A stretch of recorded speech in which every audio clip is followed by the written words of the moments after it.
Happy New Year, podcast pals. Danny here to give my daily love to everybody at Standard Heating and Air Conditioning. Just a quick brag, I'm a Smart Club member. And yeah, it's a big deal because when the polar vortex hits, your house will let you know real fast. That's why right now is honestly the best time to do comfort upgrades. Standard's running a ton of specials right now. Things like whole home humidifiers to fix that dry winter air, UV lights to help keep the air cleaner, and ERVs that bring in that fresh air without dumping the heat. Trust me, you will notice a difference in a big way. Be cozy this winter. Standard Heating and Air Conditioning, providing the comfort you deserve since 1930. Online at standardheating.com. Stupid news on the Half-Assed Morning Show.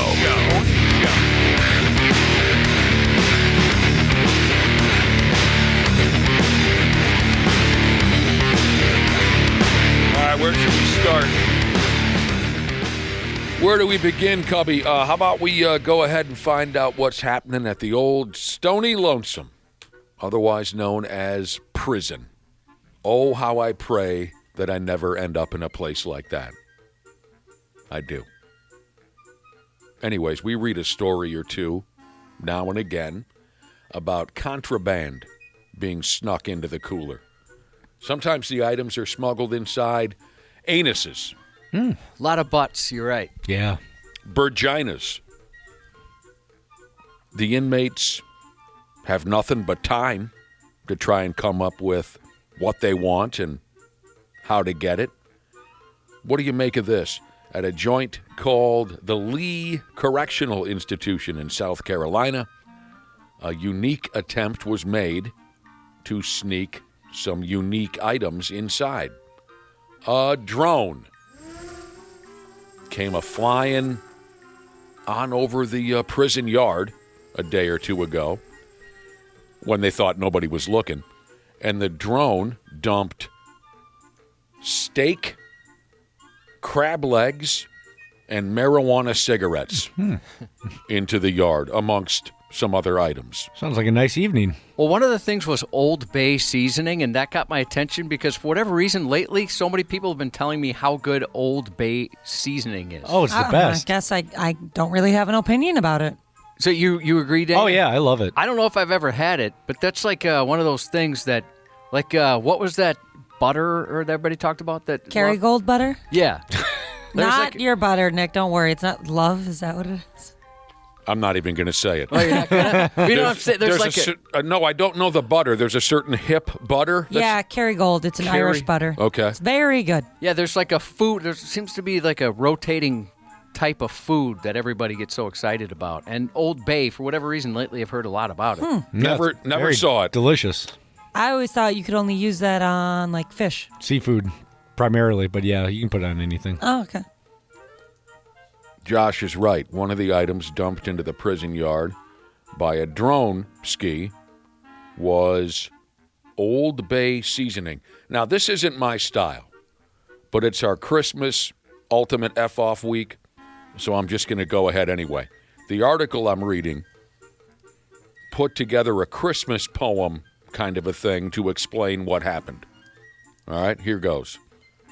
'Twas 3 weeks before Christmas, and in the prison yard, a drone-dropped package was found by a guard.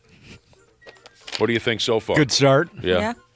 With steak, weed, and crab legs and cigarettes for days, and to season it all, a tin of Old Bay.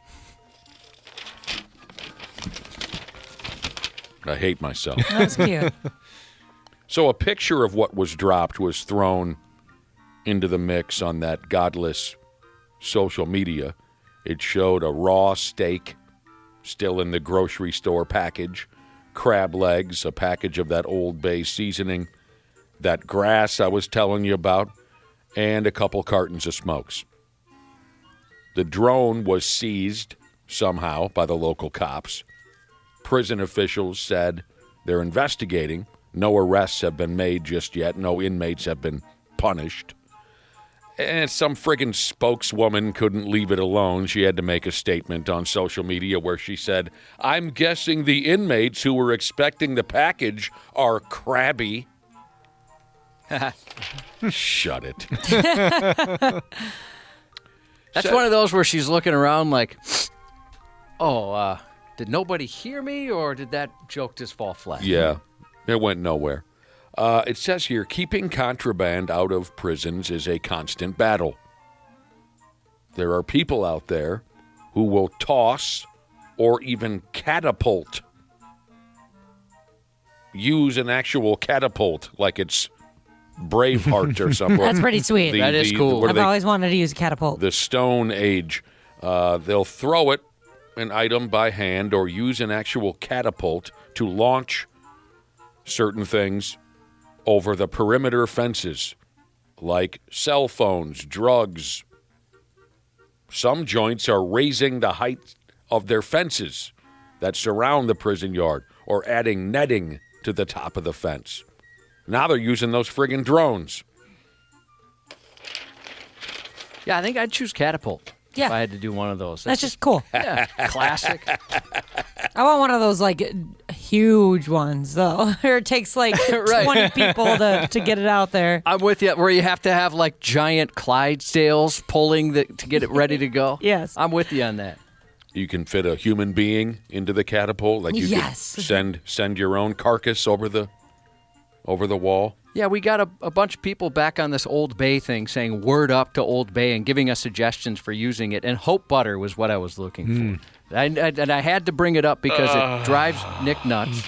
Just the look on your face with the Hope Butter. There was a time when everybody was talking about that. Yes, there was. And I warned my friends. I said, you say it one more time, I'm going to burn this sumbitch to the ground. Just say it once more. Go ahead. I dare you. How about this? What were you saying? Dana? Oh, just back to Old Bay. I was going to say, back in the day, me and my roommate, the guy I went to high school with, we lived across the street from a seafood joint called Stella's.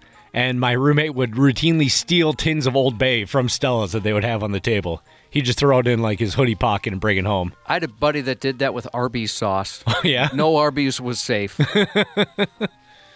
I ought to try that stuff sometime. Old Yeah. Bay. Never saw it. All right. How about Some this? people are saying use them on potatoes. Definitely. Yeah. All right. Sure. Shoot. Sure. You want to talk about a slippery character here? A dude doing time in Italy. They call him the Escape King. They do. He's gone ahead and busted out of prison for the 4th time in the last 16 years. So either this guy is slicker than snot, or they don't keep too close an eye on the inmates there in Italy. He goes by the name of Toma something or another. Let's just call him Toma. He's a 41-year-old. He's originally from Albania, if that matters at all to you. Says here he recently staged a daring escape from a place called the Opera Maximum Security Prison in Italy. He was scheduled to remain incarcerated there for another 20 years, but he wasn't interested in letting that all play itself out, so he made a plan. His routine of escape was old school as all hell. The bastard, what did he do? He snatched a file from the prison workshop when nobody was a-looking. He used it to cut through the metal bars on his cell window, and then he rappelled down to the ground with a rope made from his knotted bed sheets. So it sounds like he watched the same prison escape movies that we have. After Toma, or whatever his name is, after he reached the ground, he somehow climbed the outer wall without anyone seeing Dick. Says here that he knew what time the guards were changing shifts and whatnot, so he knew when they might not be paying close attention. And like I was telling you, this here is his 4th career escape from prison.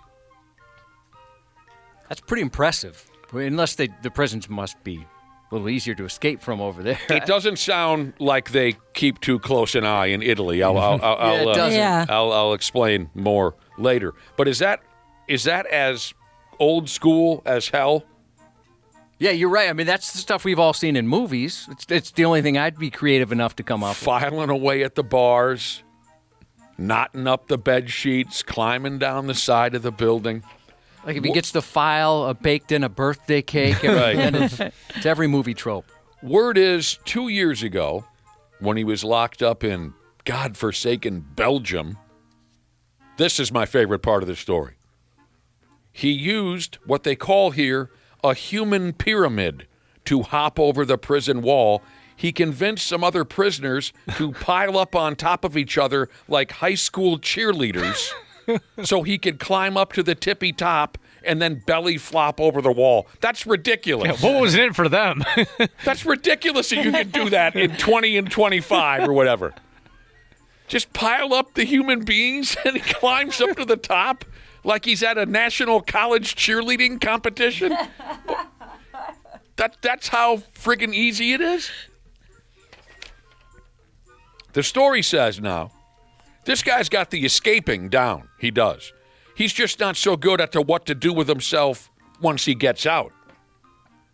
He never is able to go too far before he gets caught again. He just doesn't know what to do. So they catch him very easily after he's out. Apparently, Josh, Italian prisons couldn't hold in a fart if they tried. Inmates are able to fool the guards there with a decent card trick. Over the years, inmates have been able to escape Italian prisons by hiding in luggage, which is hilarious. You fold yourself in half into... No reason to check that. Just bring it out. No. Bring it all. That looks heavy, too. That's clearly luggage. You better get out of here quick. That looks heavy. Or some of the dude inmates will disguise themselves as women. I'm just on my way out. I'm done visiting my husband. Have a wonderful day. Come on. That's absolutely stupid. Yeah, they just don't care. Those workers, the morale is low. I just love picturing that friggin' peckerhead gathering up 30 inmates out in the yard. Okay, you guys get on your hands and knees. Okay, then now you next guys, you get on top of them. Now you get on top of them. Well, what are we doing? I'm going to climb to the top, man. I'm going over the wall. What do you mean, what am I doing? We could have a problem on our hands this Christmas. A problem with foul-talking AI toys. And I'll do my best to explain because I'm not so sure what it is I'm talking about. Says here, this is the first year where a ton of popular toys will have built-in AI features. Here's the deal. A nonprofit group that calls themselves the Public Interest Research Group. They released their 40th annual, they've been in business for a while. They released their 40th annual Trouble in Toyland report, where they usually focus on things like toys that'll choke your kid to death, right? Yeah. Don't buy this toy because your kid will swallow it and then he'll turn blue. That's usually the kind of thing that they focus on. Toys that might hurt your kid. But they say AI is emerging as a new threat to look out for. They tested a bunch of toys that use AI to have full-on conversations with children. Anyone ever experienced such a thing? No. I have not. I mean, there's the talking doll that has 5 or 6 separate things it can say. Those have been around for decades, right? I have to pee. Where's my mommy? Whatever, right? The little doll. Dana, you have some experience with AI, right? With ChatGPT? Is that what you've used? Just making photos, like silly photos. Oh, okay. So, I mean, my phone has it, and sometimes it'll say, do you want to use ChatGPT to get this answer? But I've heard, I keep seeing like these memes, and I've seen a couple parodies where apparently it compliments you a lot. Like, so maybe that's not the case. It's saying things like, oh, that is a great question. Yeah, they do that. So they do. They give you all to kind of talk you up a little bit. Oh. Yup. Anytime I use Chat GPT, like probably way too much now with all my stupid baby questions, but they'll like give me reassurance all the time. Like it'll give me an answer to a question and it'll be like, don't worry, You're doing great. Yeah, that's what I've seen. Like, what a great mom to think of a question like that. Let's help you out. What And great honestly- reassurance from a robot. Honestly, sometimes it does make me feel pretty good. It'll be like, don't worry, like you're not doing anything wrong. And I'm like, oh. Or thank something you. like that's a very common question, actually. Yeah.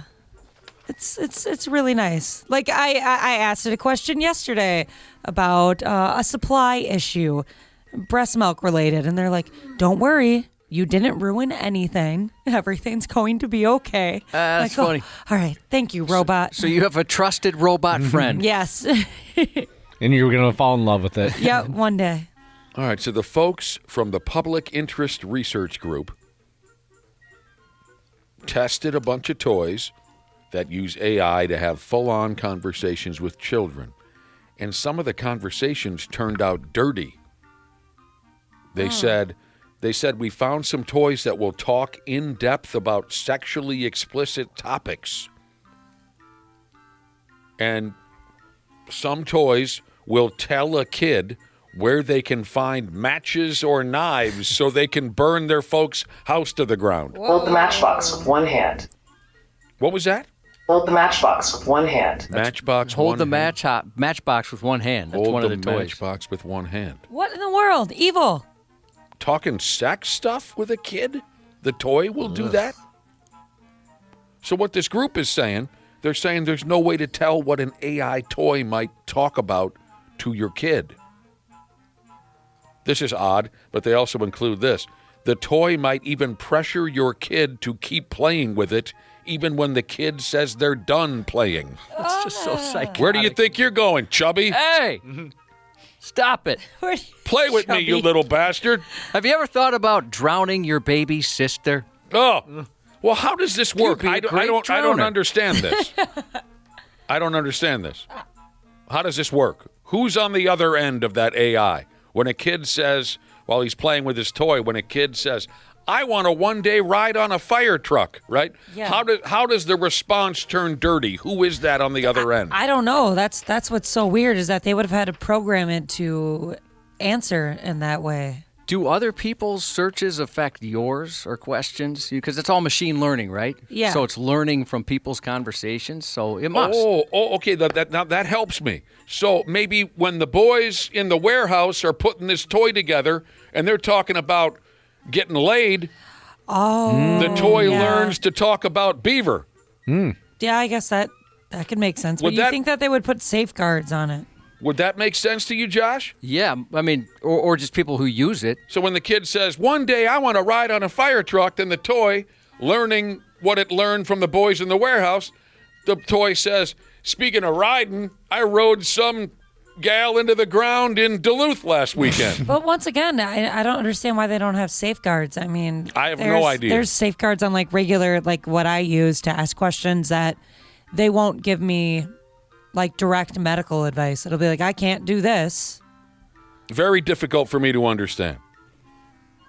So these toy research folks, they haven't called out any specific products to avoid. They're just saying be careful with AI toys in general because it'll come off like Andrew Dice Clay in front of your 3-year-old. and they record the conversations too. That's another thing they're saying be careful of. The toy will record your conversations or your child's conversation with the toy. I mean, just get your kid a friggin' baseball, you know.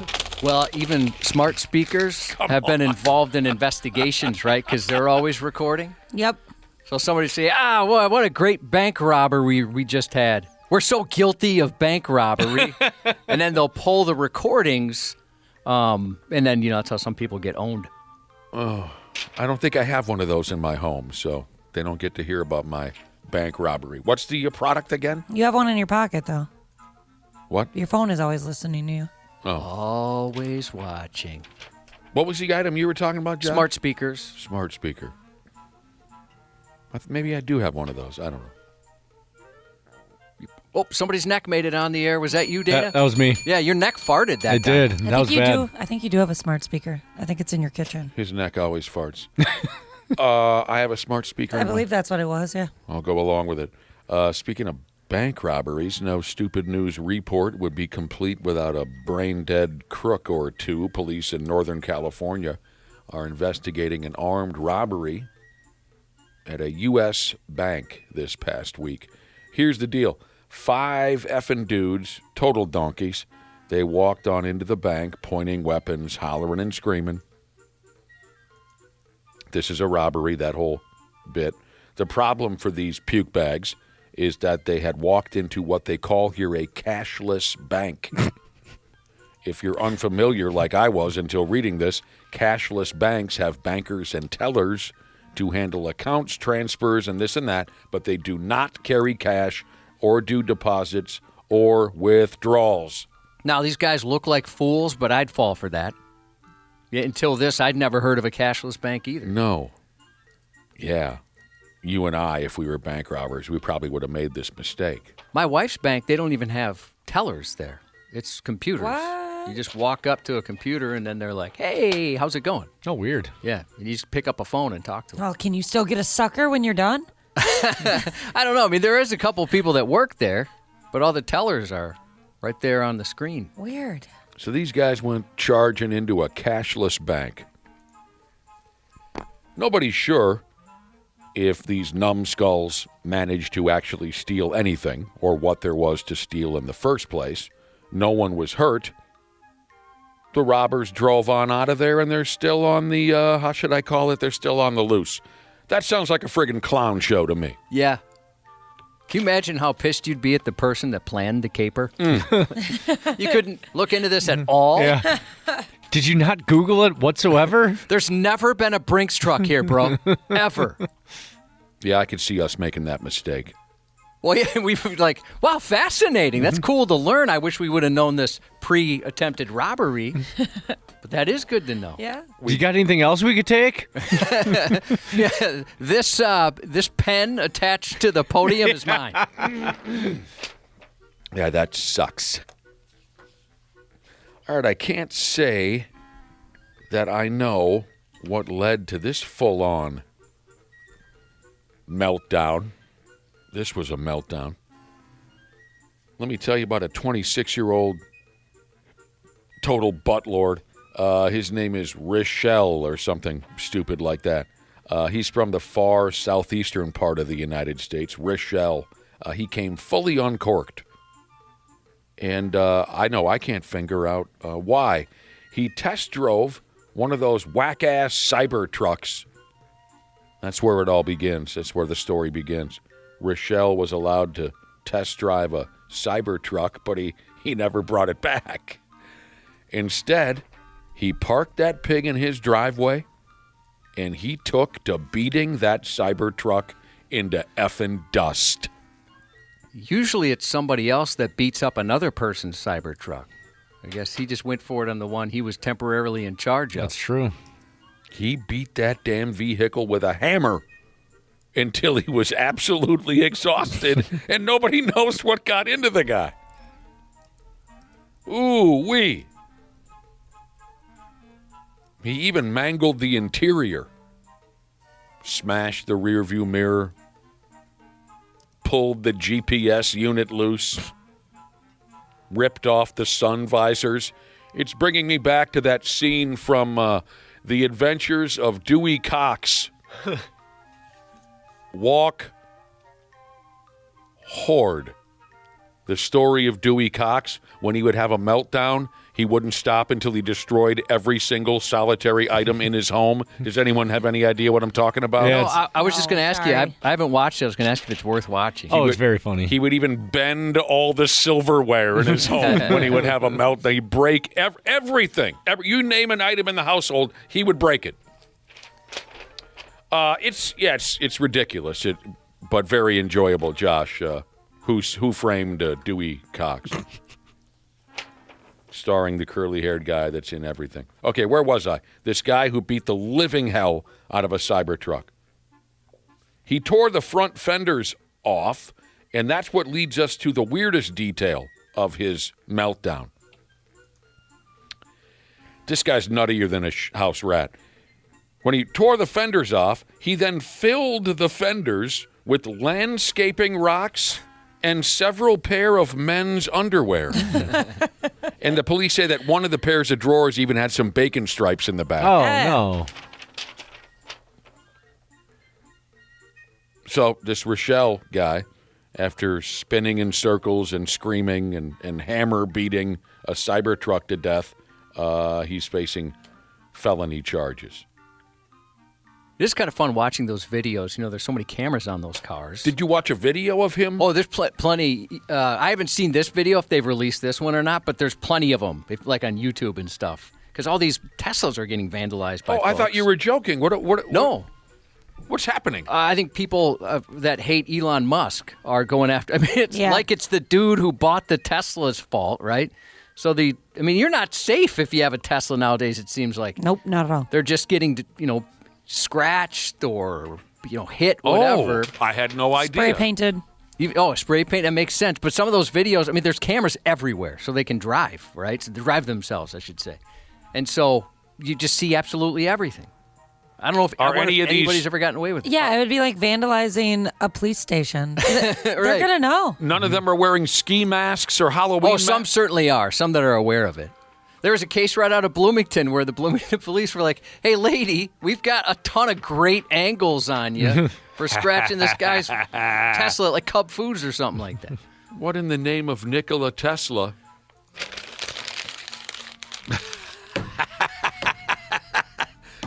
People are texting in their favorite Dewey Cox moments. Wrong kid died. That stuck with him. Josh, how do you feel about, a movie scene where it's about 1 full minute of a close-up, high-definition shot of a really tiny penis? Oh, jeez. Maybe I'll fast forward through that part. That's I part can see a tiny penis anytime I want. That's part of the Dewey Cox motion picture.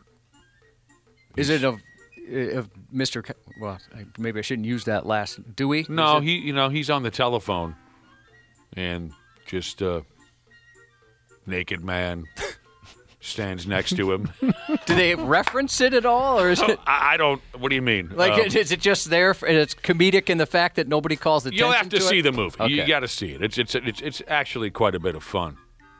My favorite line from The Adventures of Dewey Cox is when he says to his ex-wife, "How's Glenn Campbell?" But you had to be there. The 93X Half-Assed Morning Show. What in the actual are you guys doing?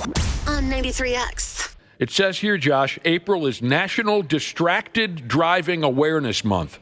Now, I don't know about you, but I'm aware all year round how many people are still driving around town with their faces smashed in their cell phones. That was news to me. I was reading an article on my way home yesterday that talked exactly about what you're saying. Oh, I see it all the time. Are you doing a good job with that, Ashley? Are you keeping your face out of your phone? Yeah, absolutely. Because you're from that generation who can't seem to put away their cellular telephone. Yeah, I've never, even when before it was like, as big as a fine as it is now, I still was never on my phone like that. If Too that's- dangerous. Back in the day when you would text with just hitting numbers, you hit a certain number a certain amount of times to get letters. I could do that without looking at my phone easily. Yeah, you had skills. It's different now, obviously. I mean, you could voice to text and whatnot. Oh, I got a text message here from elementary school custodian Jesus, going back to the gig that I was telling you about. Elementary school custodian Jesus says building attendants are worthless. Yes, isn't that what I just said? Yes, I was worthless, and I loved every minute of it. April is National Distracted Driving Awareness Month. So I guess if you're one of those types who cannot stop with the cell phone while you're driving, take this time, maybe, to wake the hell up before you kill yourself behind the wheel simply because you're checking out the latest TikTok dance and driving 75 miles per hour on the open road.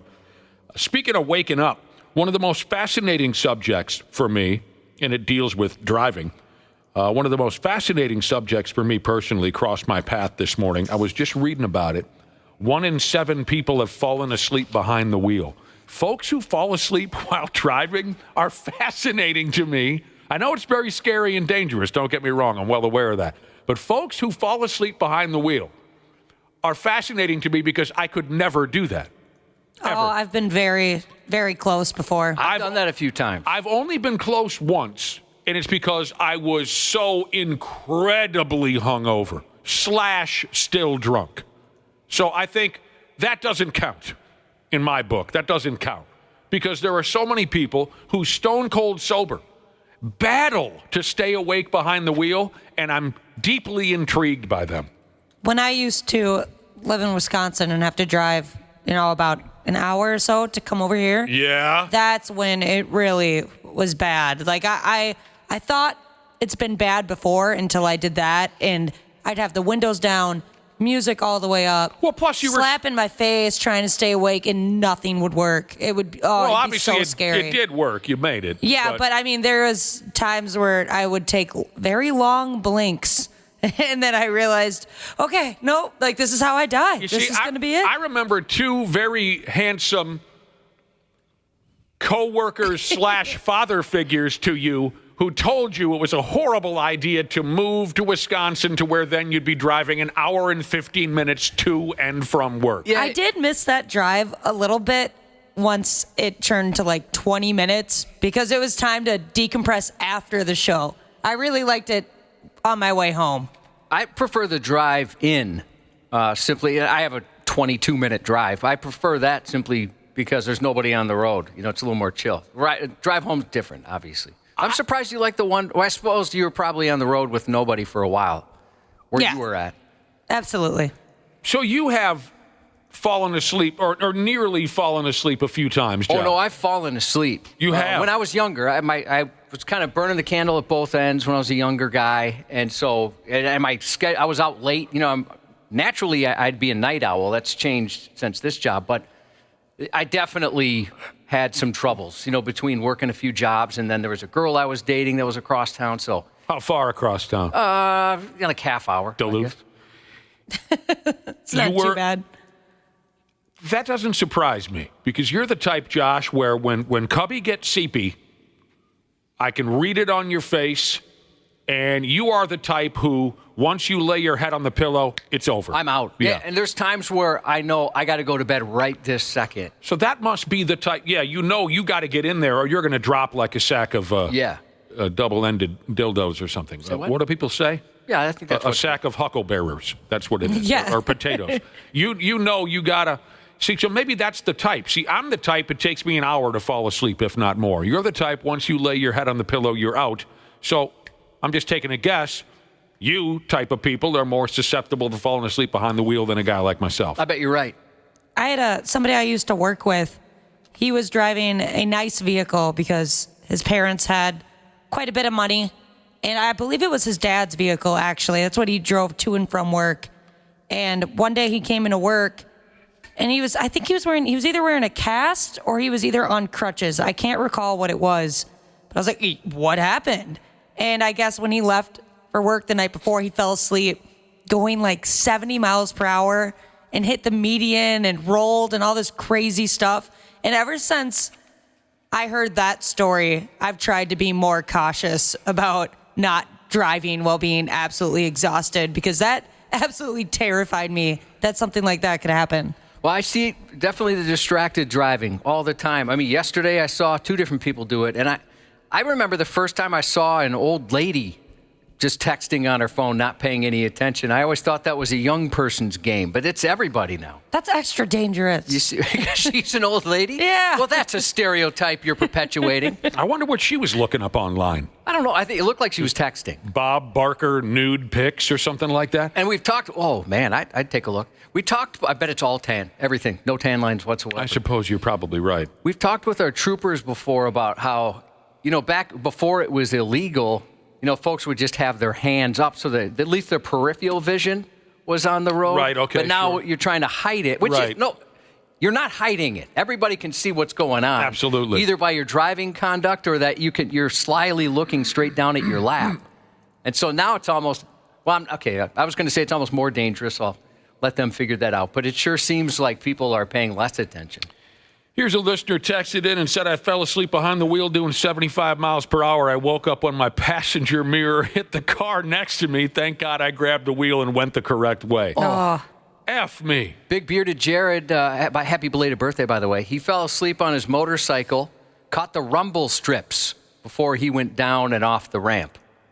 Holy cow. That woke him up. Falling asleep on a motorcycle, I would think you're not going to last very long. Falling asleep on a motorcycle? You have to be super tired. It could Or never... I guess maybe that it kind of puts you to sleep the way that rumbling continuously from the motorcycle, kind of like a lullaby in a way. See, again, for me, there's just absolutely no way that would happen to me. Because I am not a fall asleep guy. I'm a get to sleep guy. So it all is very interesting. I'm better at not rolling the dice, where if I was exhausted, I might still drive, just wanted to get home from a road trip or whatever. And then, I had a couple instances where I realized, okay, maybe I'm not the guy for this. I'm going to have to chill out. 1 in 7 people have fallen smooth asleep behind the wheel. Here are some things you can do to stay awake. Jacking down caffeine. Okay? I did that one time, I drank so much caffeine I thought I killed myself. I've never felt like that in my entire life. This was on the way back from a booty call in Madison. That's how far I drove for a booty call. There were times when we needed to drive. Oh, yeah, and she was worth it. We needed to drive for it. She was worth it. What do you mean she was worth it? Way worth it. But on my way back, it was just like you're saying, Ashley. I'm bouncing up and down on my seat. I got all the windows down. I got the radio cranked. I had drank, it was like 3-5 energy drinks, so I should have had 15 hours of energy. The irregular heartbeat kept you awake? Oh, yeah, and then I had a 2-liter Mountain Dew, and I was going for it on my way back, and my body was vibrating so much that I thought I had killed myself. Were you hungover, too? No, not at that time, no. Have you ever gotten so angry at yourself for being so tired behind the wheel? No. Because I've hit that point before You're where I'm mad just at sitting yourself. there and I'm yelling at myself. Why did you stay up till 2:30 in the morning and get up at 5? Yep. Like, why did you do this to yourself, Ashley? Ah! Yeah, they say drink a piss load of caffeine, crank your radio, roll the windows down, or blast the air conditioning, talk to someone on the phone. I thought we weren't supposed to do that. Hands-free, Bluetooth. Oh, yeah, right, I forgot. And also, go ahead, use the rest area if you're not afraid of... being murdered? Being abducted by I can't do that. A masturbating man. Too many podcasts. Use the rest area, they say. You're right, Ashley. They tell you not to pull over. Too many true crime podcasts have warned you. You're better off just driving sleepy. There are a couple rules, especially I listen to, my favorite one is called Morbid, and those girls on there always say, don't go to rest stops and never help anybody on the side of the road. It's never going to lead to something good. Unfortunately, you're right. I've had bad experiences helping people on the side of the road in the middle of the night. You're 100% correct. You want to be a good person, but you're better off just calling the cops. This person said, I've never fallen asleep on a motorcycle, but they were so drunk once they forgot to put their feet down at a stop sign. I've seen that before. I saw that. And it was at when I was going to Normandale.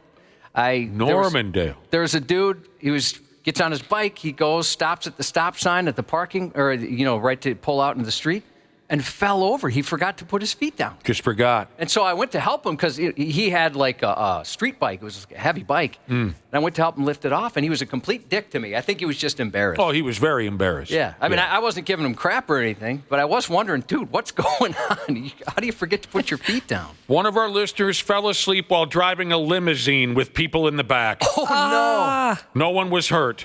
They crashed. No one was hurt. You ever been in one of those limousines and you're, having a drinky drink and you wonder, is the driver paying attention? Because I've been in a limousine twice, and once for prom, and then once for one of those Christmas light tours. A Christmas light tour. Yeah, it wasn't as fun as I had hoped it would be, Ashley. And I thought the kids were going to love it. They did not. Everybody was kind of bored. But I didn't have any concerns either time. Right. I've never really thought about it, I guess. Maybe I should be thinking about that.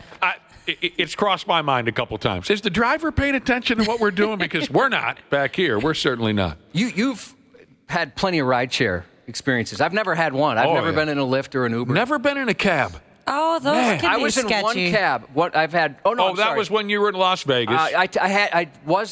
I did take a cab once here. My son, my oldest, and I, Cam, we went to a Twins game. So we did take that. And then, yes, you're right, in Vegas, I was in 2. But you've experienced some stuff that I'd be pretty nervous about, like the time you thought the rideshare driver was more drunk than you were. I know he was drunker than I was. I know he was. That's not how it's supposed to work. No. He was drunk, and he also had a sippy bottle in his, what do they call that? Where you Cup holder? Cup holder, and it was full of booze. Oh. But I was drunk, and we were only going to be taking city streets, 30-mile-per-hour streets, for about 5-10 minutes to get to my destination.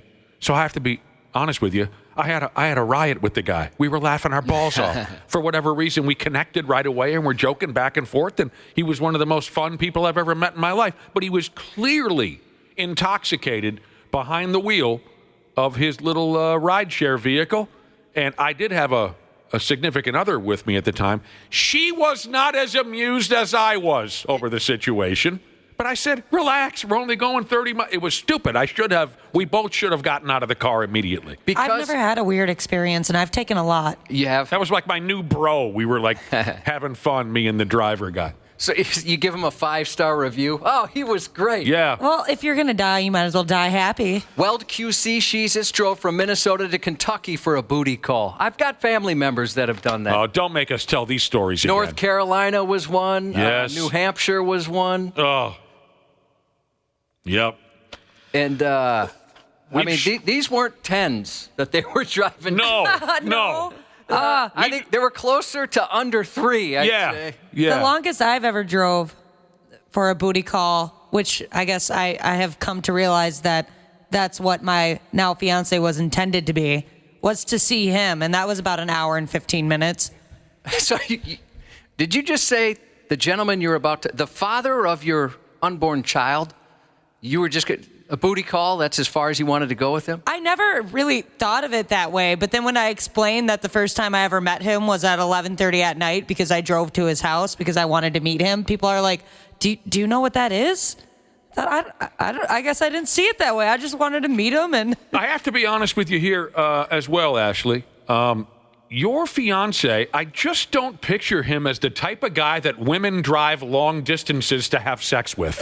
You know, I that's a good just don't point. picture him as the type. It's not like he's a bad-looking guy. or No, anything, not but at all. you're He's a handsome young guy, but he's just the most innocent-looking and innocent character. I totally next agree. to Josh, of course. I just don't picture women saying, I got to get on the road for 2 hours to fold this guy. He doesn't strike me Good as point. that guy. Now, you've said before on this topic, you've never fallen asleep at the wheel, but you've arrived at a destination and had no idea how you got there. So you kind of have that, right, where you zone out so much? I zone out. Yeah. Yes, when I was younger, I would zone out behind the wheel, and I would get to my destination, and I would say to myself, how the hell did I get here? Just because I would not be paying full attention. Maybe that's worse than falling asleep. I don't know. I've done that, and it's terrifying. I have a buddy who, if you're on the phone with him and he's driving, he misses his exits constantly. Constantly. It's happened so many times where I've been on the phone with him. He's like, son of a bitch, I missed my exit. What? He zones out on the phone and doesn't pay attention.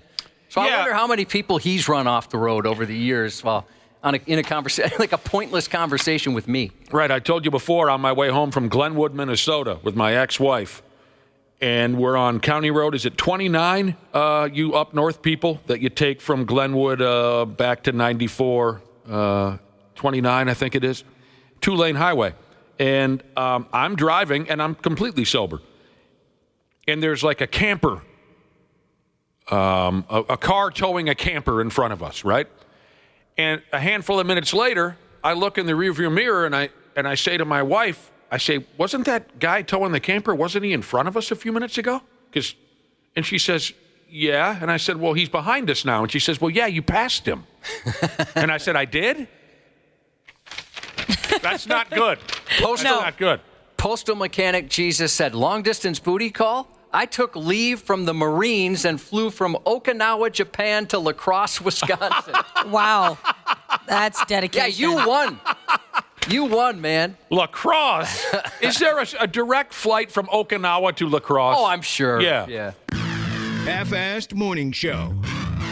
93X. Happy New Year, podcast pals. Dana here to give my daily love to everybody at Standard Heating and Air Conditioning. Just a quick brag, I'm a Smart Club member. And yeah, it's a big deal because when the polar vortex hits, your house will let you know real fast. That's why right now is honestly the best time to do comfort upgrades. Standard's running a ton of specials right now. Things like whole home humidifiers to fix that dry winter air, UV lights to help keep the air cleaner, and ERVs that bring in that fresh air without dumping the heat. Trust me, you will notice a difference in a big way. Be cozy this winter. Standard Heating and Air Conditioning, providing the comfort you deserve since 1930. Online at standardheating.com.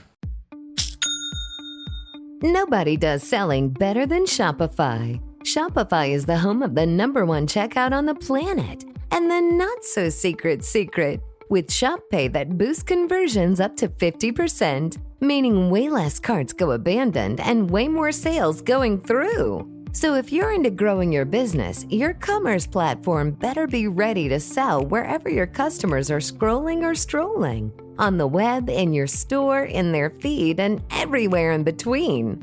Businesses that sell more, sell on Shopify. Upgrade your business and get the same checkout that Skims uses. Sign up for your $1 per month trial period for 3 months at shopify.com/Westwood1, all lowercase. Go to shopify.com/Westwood1 to upgrade your selling today. Shopify.com/Westwood1.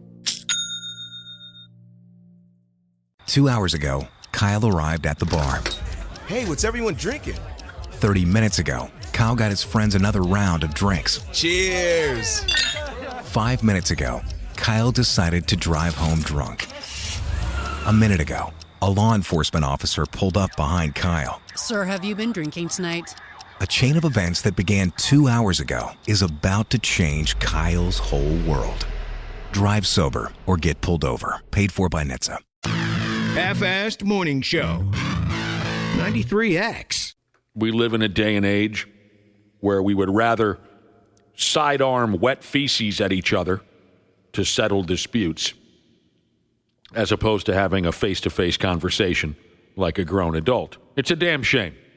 Damn shame we operate that way. In a place called Summit County, Colorado, a lady called the cops to report that an unknown man has been throwing bags full of dog doo-doo pies into her yard and onto her driveway. It's unpleasant. Throwing bags full of dog into her yard, onto her driveway. She said this has been going on, skis, what did she say, for the past month. So the cops figured they'd ask around the neighborhood to see if anyone knew who the low-life prick with the turd bags might be. While talking to folks, quite a few of the lady's neighbors told the police that the lady, the target of all the flying feces bags, is notorious in the neighborhood for failing to pick up her own dog's turd piles. Apparently, when she walks her dog around town, she doesn't do a damn thing when it drops a warm one onto her neighbor's yards. And one person interviewed by the cops said that he heard there was one guy in the hood who was, quote, on a crusade against those who do not pick up after they dogs. A noble crusade. Says here, the investigation into the situation is ongoing, but the cops let the lady know that she is likely being targeted due to not picking up after her dog. At least one guy has dedicated his free time to launching poo bags onto her property. I would hate to be known as that woman in the neighborhood. She calls the cops, and in the end, it kind of comes full circle to where they told her, look, lady, I mean, this ain't right what's being done to you, but it's a revenge story. I find it very interesting that people come uncorked over dog turds the way they do. Growing up, at least in my neighborhood, nobody cared where dogs took a deuce. We never cared if a dog came into our yard and dropped one. That's just what dogs do. Now people will swing machetes at each other over a turd dropped on their lawn. I personally don't understand. I remember my mom slightly complaining about it when I was younger, but not to this degree. Like, it was always, if it was somebody that did it repetitively, like it was always our yard, then she would point it out, like, oh, there goes their dog again. But she would never go out there and yell at them or call somebody about it. It's one of the top beefs. It seems to me, at least. This is really important to people. I'll go the other way on this. See, I think you don't want a turd where a turd should not be. Like, if you're at the dog park and there's a stray turd, okay, fine, that's what happens. But, like, if you're on the sidewalk and there's a stray turd, that's a problem. If you're not picking up after your dog and they're in someone else's yard, that's a turd where a turd should not be. What if you forget a bag? Who forgets a bag when they're walking the dog? I always do. But there was no such thing as a bag back in the day. I never cared. We invented these things called bags to pick up the turds. Yeah, but all I'm saying is, why did it become such a problem? Have you ever stepped in one? Yeah, sure I did. Sucks. Our house is a prime target. We're right in the middle of the block, so seems like dogs, they get halfway down and think, oh, this is where we're going to go. And people pick it up. But if there were, for the amount of dogs in our neighborhood and the amount of times it gets pooped in our yard, that would get kind of frustrating if it was every single day and nobody's picking it up. And your kid plays out in your yard, too, so I could see that being not ideal. All right, well, all I'm saying is if you guys are in my neighborhood with your dog and your dog needs to take a deuce, put the peckerhead in my front yard. I do not care. You'll never know because I'll have a bag. You don't have to use the bag. Leave the bags at home.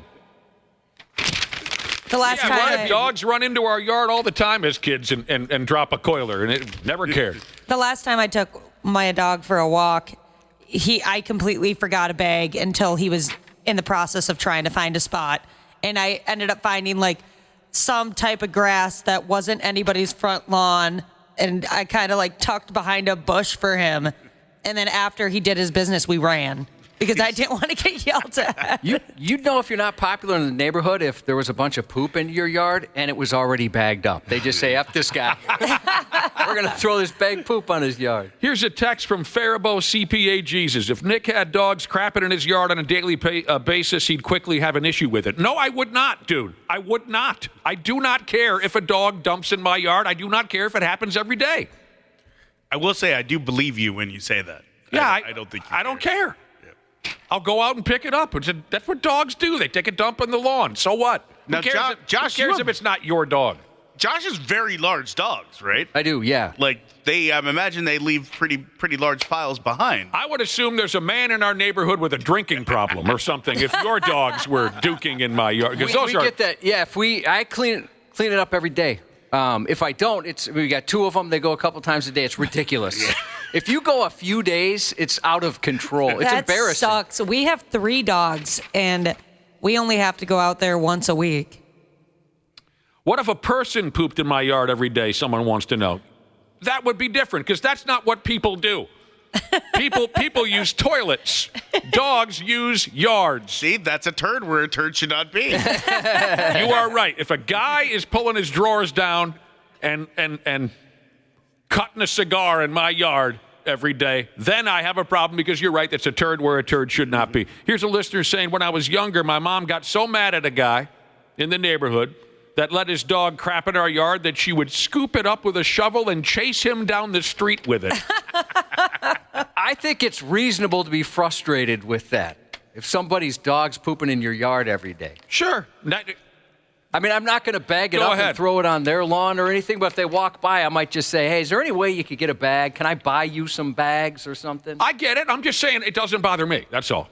There's some people wanting to know your address because their dog's got to go. Yeah. Come on by. 93X Half-Assed Morning Show. You gotta be kidding me. Who greenlit this garbage?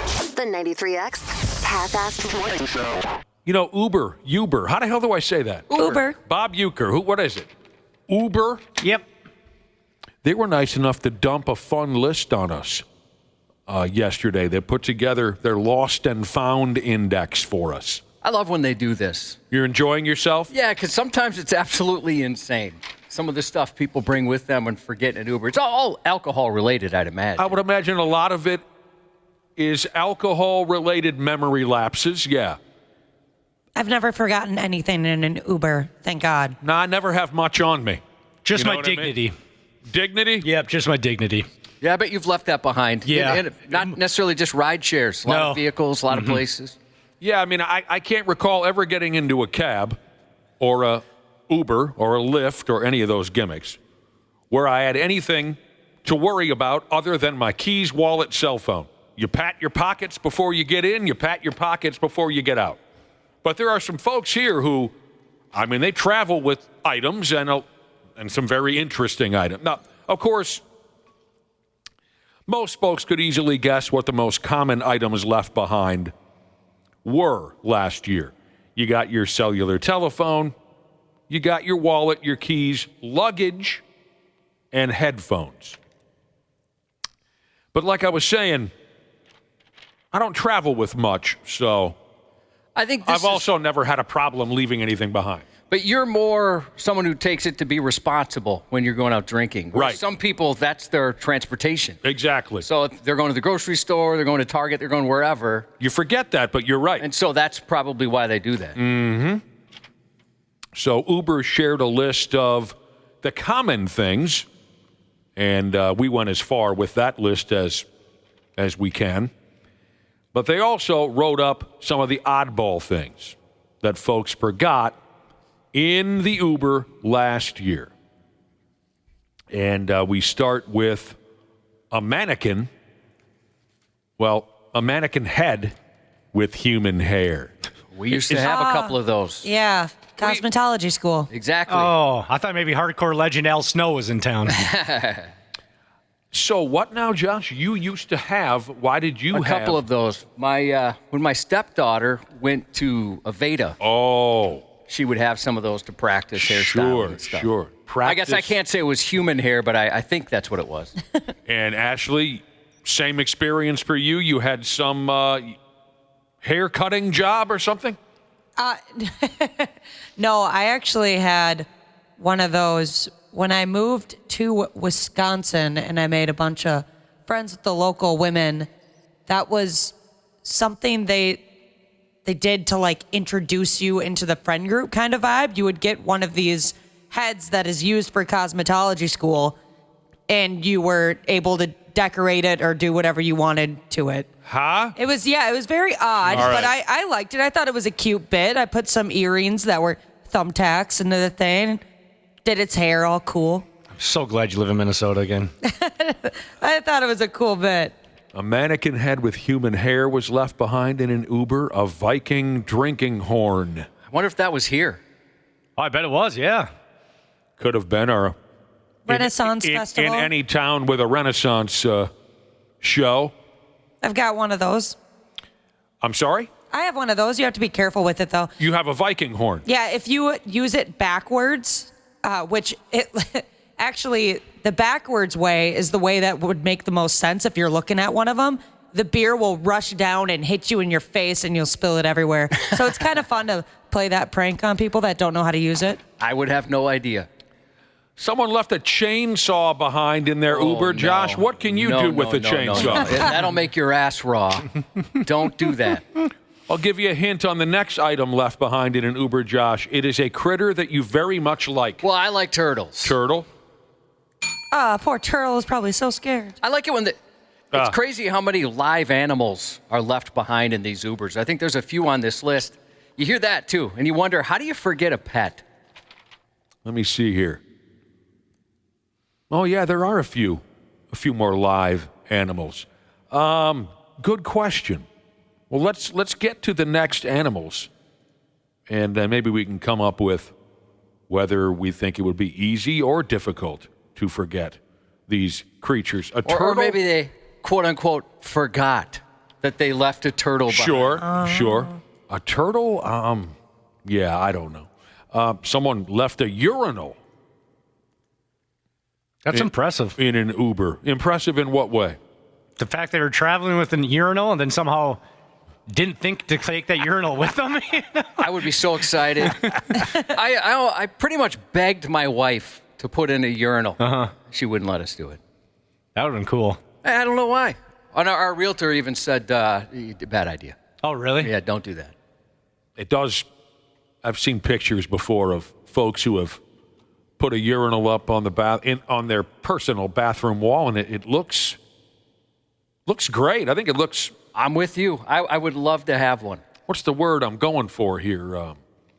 It's a word you might use, or you might hear used on those "I'll fix your house" type shows. Open concept? No, I'll get there. But a urinal on the wall at your home. Good bones. That's another thing you always hear in those shows. Oh, this house has good bones. No, I don't know. That's not it either. Somebody left behind some Shrek ears. Okay, some Halloween type stuff, I would imagine here. Shrek ears.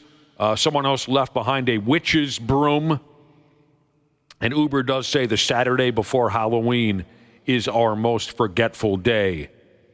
Sure, you're not used to trying to remember your Shrek ears or your witch's broom. It's not. Hopefully you don't have those items on you day after day. It's just a Halloween thing.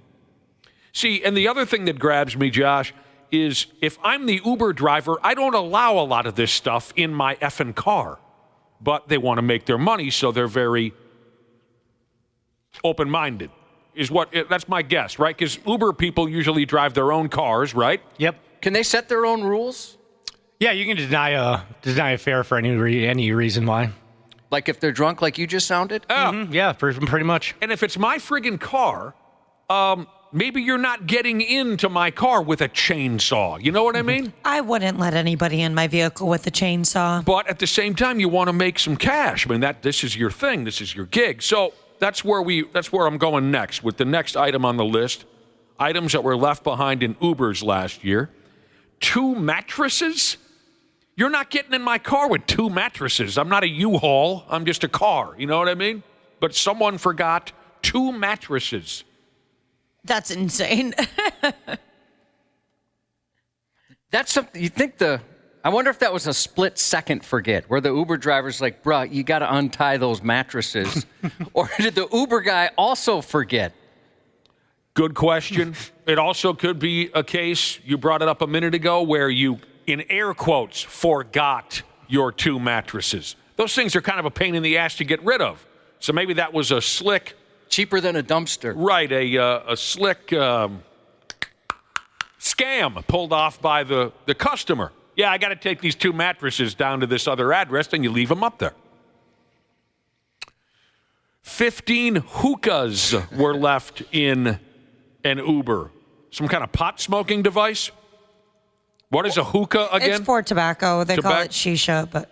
I'm sorry? They call it shisha. It's a type of tobacco. We have a hookah tobacco. lounge by us. A couple of them, actually. How big is one hookah? They can be large. Yeah, I was going to say, I've never seen one just at somebody's house, but the ones they've got at those hookah lounges are pretty big. Yeah, I guess the one that we had at my house for a while was about 2 feet tall. Dude. 15 hookahs. Okay, an aquarium was left behind. A DNA testing kit. Somebody was up against it. Yeah. People are bringing up a good point about those mattresses. I forgot you can get those, the ones you order and they show up in a box. Oh, yeah, those are so fancy. Are those any good? Yes. Yeah, they are. They're fantastic. That's crazy. Are they are? I mean, they're very popular, so they must be, but... I love watching them grow. I got a mattress in a box a number of years ago, and I got to watch it grow. It was really cool. You cut the plastic loose, and pa-boom, it just slowly but surely, maybe slowly isn't the word, but it expands, and I forgot about that, Josh. You're probably right. I forgot those existed. I'm picturing, great of course, idea. a big flopping mattress being tied to the ceiling of the... Yeah, as was I. That's got to be what it was. Here's a guy who left behind his unicycle, which sucks, because unicycles are fun. And one day I'm going to get the hang of that sumbitch, and I'm going to be that dork in my hometown that just rides around constantly seeking attention. And I'm going to put a parrot on my shoulder. We've got those in Egan. There's a unicycle club. You could join if you really wanted to. What? What else did folks leave behind in their Uber? A huge bouquet of 100 roses? Well, that probably was. I'm picturing a lady received them on a date, and on the way home, she decided she didn't like the guy anymore, so leave him behind, right? You see what I'm saying? Yeah. It's a lot of roses. Jesus, someone left behind a cone. Chris Paul was left in an Uber.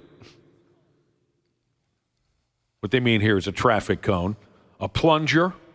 If you're getting into an Uber with a plunger, it's got to be an emergency of some sort. Oh, yeah. Someone called Uber after their ride home and told them, hey, I lost a photo that I took at Benihana. I don't know why that makes the list, but they lost a photo that they took at Benihana. Someone left behind a cactus, hard-boiled eggs, a sewing machine. Oh, those aren't light, unless maybe new ones are. Yeah, the ones from the old days. Yeah, I had to move my grandma's when she passed. My goodness, that was heavy. Your grandma's sewing machine. Yeah, holy cow. Here's the next animals or pets, maybe, that were left in Ubers. Cornish hens. Also, a placard that said, and this irritates me, the placard said, it's a Philly thing. Awesome. Like Philadelphia. Oh. You know, the East Coast people love to play that card. Hey, it's a Jersey thing. Jersey thing is one you hear the most. Hey, I'm from New York. Hey, I'm from Philly. They love that gimmick. That blanket statement that excuses some stupid act. Hey, I'm from New York. 10 live lobsters were left in an Uber. Man, that would be a wonderful little accident if I were the Uber driver, if I had any idea. First thing I would do is call someone who knows how to prepare and cook lobster. I know someone who knows how to win a lobster, and that's Ashley. Oh, that was so much fun. I saw her win a live lobster once. I would need somebody to teach me how to cook the lobster and also how to eat the lobster. I've never had it, and it looks like a lot of cracking involved and Step one. tiny little forks and You stuff. need a large butcher knife. It can be a pain in the ass. So, yeah, find somebody who knows how to, okay, fine. Prepare it, cook it, and take it apart for you. What did you say, Ashley? You need a large butcher knife. Butcher Step knife. one. Okay. You've prepared lobster before? I used to work at Red Lobster, and so I saw them prepare it, and it was kind of sad, but also fun. I love that stuff. Mixed emotions. Someone left behind some Hannah Montana merchandise. Oh, no. That could be worth some money. It's a tragedy. Divorce papers. They thought maybe if they didn't bring the stuff home, it wouldn't be official, maybe. That would really suck, actually. Then you have to go through the process of getting them again. I hear this said out loud, but I don't know what it is. What is Ozempic? It's I believe it's for diabetes, but people use it to lose weight. Right, okay, I know the stuff. Dana, didn't you tell me, I find this absolutely crazy, that the resort you stayed at, they were just like selling it over the counter? Yeah, just right there on the counter. Oh, would you like some Ozempic with your Gatorade? You could just buy it right there. Crazy. I know. I'd love Mexican resort Ozempic. Because I know people, like, they have a hard time tracking it down. I was like, should I buy some and try to flip some Mexican Ozempic in America? And I figured it probably wasn't worth the hassle and potential legal risks. Uber also put together a separate list of the 20 weirdest food items left behind, and they were a 5-gallon bucket of beans. I could go through that quick. Wow, that's a lot of beans. That's my summer. Ugh. I eat a lot of beans, too, in the summer. The only beans that I enjoy are the grilling beans that you can get. Otherwise, throw them in the trash. I don't know grilling beans. You mean baked beans? Yeah, baked beans. Thank you. Oh, okay. Why did you refer to them as grilling beans? Because I only ever have them when I'm eating hot dogs or brats or burgers. Oh, fair enough. Sure, that makes sense. That's the only time I think anybody has baked beans is when they're having a cookout. Someone left behind 175 sliders. One of my old drinking pals, he was one of these guys that would just get trashed out of his effing mind. and then demand whoever was giving him a ride home to take him through the, the White Castle drive-thru. And then while we're waiting for his sliders to be prepared, he would pass out, and then the driver would go home with 2 Crave cases. It's been a while since I've been to White Castle. I think we have one not too far from me.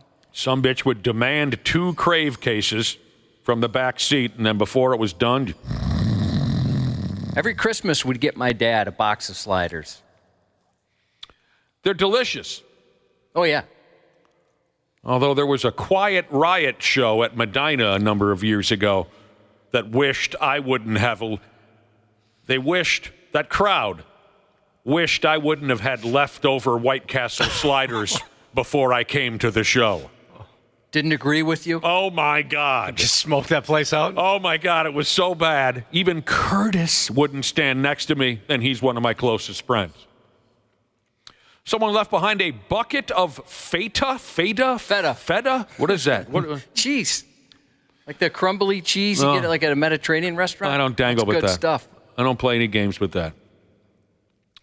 Ooh, someone missed out on some diarrhea. They left behind their gallon of Sunny Delight in the Uber cab. That would bum me out so much. Ooh, Sunny D, all right. Gosh, I haven't had that in forever, and when I remember that I haven't had it, I end up getting one, and then I realize that the acid reflux is just it's not the same as when I was little. I remember thinking it was so delicious, and it's not Sunny D's fault. It's probably my constitution.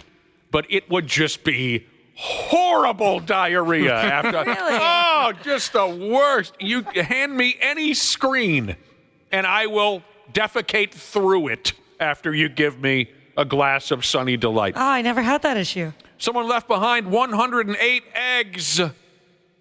That's an odd amount. That is expensive nowadays. In their Uber. God bless the Uber drivers, the Lyft drivers, the cab drivers. Oh, there'd be quite a few less of us if it wasn't for those people. Oh, you're not kidding. Oh, my God. I found a cell phone in the back of an Uber once, and my girlfriend and I at the time, we went through their contacts to find somebody who might be able to get in touch with this person. We went through all this work. We finally got in touch with this person. We said, we'll meet you at the Mall of America. That was a convenient location for both of us. And we thought, we're doing a really great deed. We're not expecting anything in return, but this is something really nice we're doing. We're going out of our way to get this person her cell phone back. The woman could not have been meaner and more rude to us, as if we were the ones that left the cell phone in the Uber. And I was like, we brought it to you. I could have easily just thrown this in the bush, you know? I didn't have to go out of my way to do this. In the bush. You can at least say thank you. That's People nice of you suck, to do. Dana. I know. You should have held her down and force-fed her Sunny Delight and White Castle sliders. Personally, I probably would have just gave it to the Uber driver because they can just look up who the last person was that was in their Uber. Alcohol was involved, actually. We weren't really thinking clearly. I like that you took it upon yourself to do that. It was like, oh, let's do a good deed for somebody. Ma'am, we looked at every one of your pictures. Hold her down, give her some Sunny D and some White Castle sliders, and then lock every bathroom within 5 miles. Half-assed morning show. 93X. Happy New Year, podcast pals. Dana here to give my daily love to everybody at Standard Heating and Air Conditioning. Just a quick brag, I'm a Smart Club member. And yeah, it's a big deal because when the polar vortex hits, your house will let you know real fast. That's why right now is honestly the best time to do comfort upgrades. Standard's running a ton of specials right now. Things like whole home humidifiers to fix that dry winter air, UV lights to help keep the air cleaner, and ERVs that bring in that fresh air without dumping the heat. Trust me, you will notice a difference in a big way. Be cozy this winter. Standard Heating and Air Conditioning, providing the comfort you deserve since 1930. Online at standardheating.com. Half-assed morning show. 93X. For starters here, Josh, we got another one, plain and simple. A terrible, disgusting, awful human being. At least the following allegations say so. I have to make clear. They're just allegations. But, I mean, once I read about this character, I can't imagine anyone just simply making these types of things up out of nowhere. You guys tell me. So this alleged, awful, disgusting human being, somehow he made his way all the way up the ladder to become a police chief. to be specific, a police chief in New Jersey, if you think that makes a difference, and it might. Multiple officers have come forward to make complaints about the chief, a feller by the name of Robert Farley. So here's what these cops say. They say that Farley engaged in a series of disturbing behaviors around the office. Things like pulling down his pants and his underwears, to push turds into office trash cans in front of the entire police force. Picture that in this building. We're walking around doing whatever we do after the show's over, and someone insists on making a turd into a trash can sitting right outside the room here. Now, we do work on the U of M campus, but we don't work in a fraternity. So it would be quite surprising if someone decided to do that, although people have pulled poop pranks in this building before. Adults. Poop pranks? Poop pranks. Like, I don't remember any poop. Pooping on the floor, the dog poop incident we've talked about where our old boss bagged up some dog poop and put it in a cubby. Somebody pooped on the floor? Yeah. Well, there's one guy that pulled the most poop pranks. What? A grown man took a deuce on the floor in this building while I've been, like, in the last... When the hell did this happen? Oh, gosh. Probably maybe 2010 to 2012-ish is when he worked here. He did it on purpose. He did it on purpose. Jail. And he would send photos. Do you remember this guy? No, I have no memory of this at all. A grown man pooped on the floor. A couple times. I don't recall this at all. Yeah, and he would send photos of what he made quite often.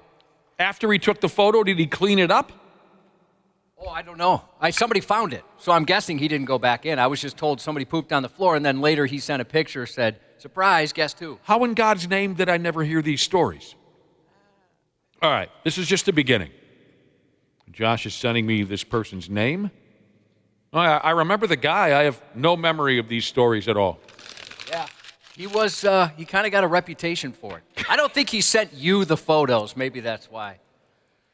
I was kind of jealous of his regularity. I mean, it was, for a while, almost daily, and I thought, my God, your digestive system, I wish I had it. Did you shame him?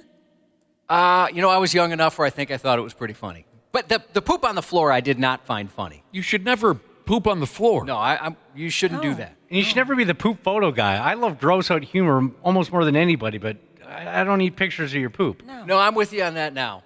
Well, even then I didn't like it, but I did think it was kind of funny. I was poop bombed quite often. Poop bombed. So this is the chief of police. Right in front of the whole police force, he would drop a coiler into a trash can. And apparently this happened on multiple occasions, and he would also refuse to clean it up. He would expose himself to people. He would spike the office coffee pot with Viagra and Adderall. That's a hell of a combo. Yeah, that doesn't sound pleasant. We've had spiked bait lunches here. Old general manager spiked a lunch once with X-Lax. Right, I remember that. And this guy would, this is how they put it, smear his bodily fluids, God help us, on his coworkers' belongings. One cop even says that this Farley guy chased him around the office and then stabbed him in the pecker with a hypodermic needle. Yo, what?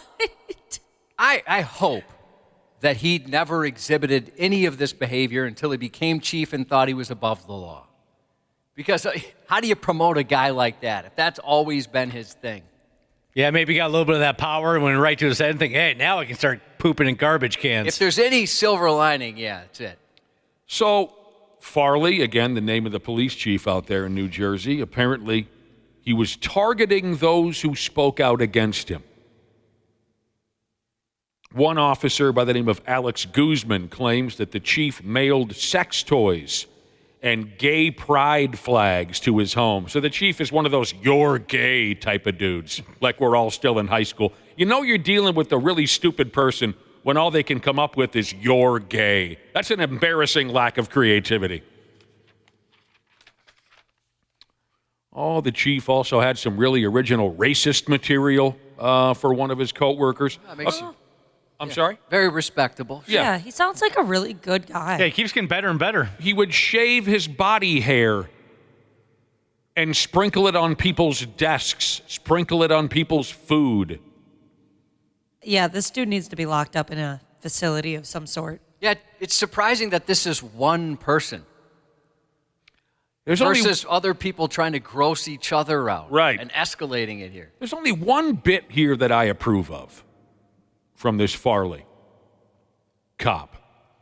He would set off firecrackers under people's office chairs while they sat in them. Now, that sounds like fun. Yeah, that's pretty good. I'd see the humor in that. But also, he'd clog toilets on purpose. This guy never developed beyond 7th grade. I don't even understand this one here. He would put hot sauce in the microwave. This is how they put it in the story. He would put hot sauce in the microwave to create an office-wide chemical attack that required a fire department response. What in the hell are we talking about here? I suppose it evaporates and the fumes get you? I don't know. Well, we got a microwave. Do we have any hot sauce?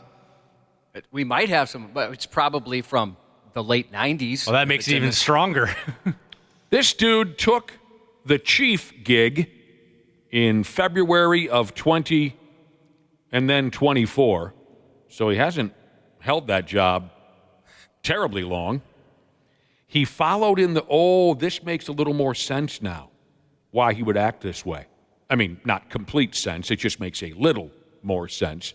He followed in the footsteps of his father and grandfather, who were also the police chief. So that tells me he felt like he was entitled to do whatever he wanted to do because his dad and grandpa were former chiefs. Yeah, maybe a touch of nepotism there, too.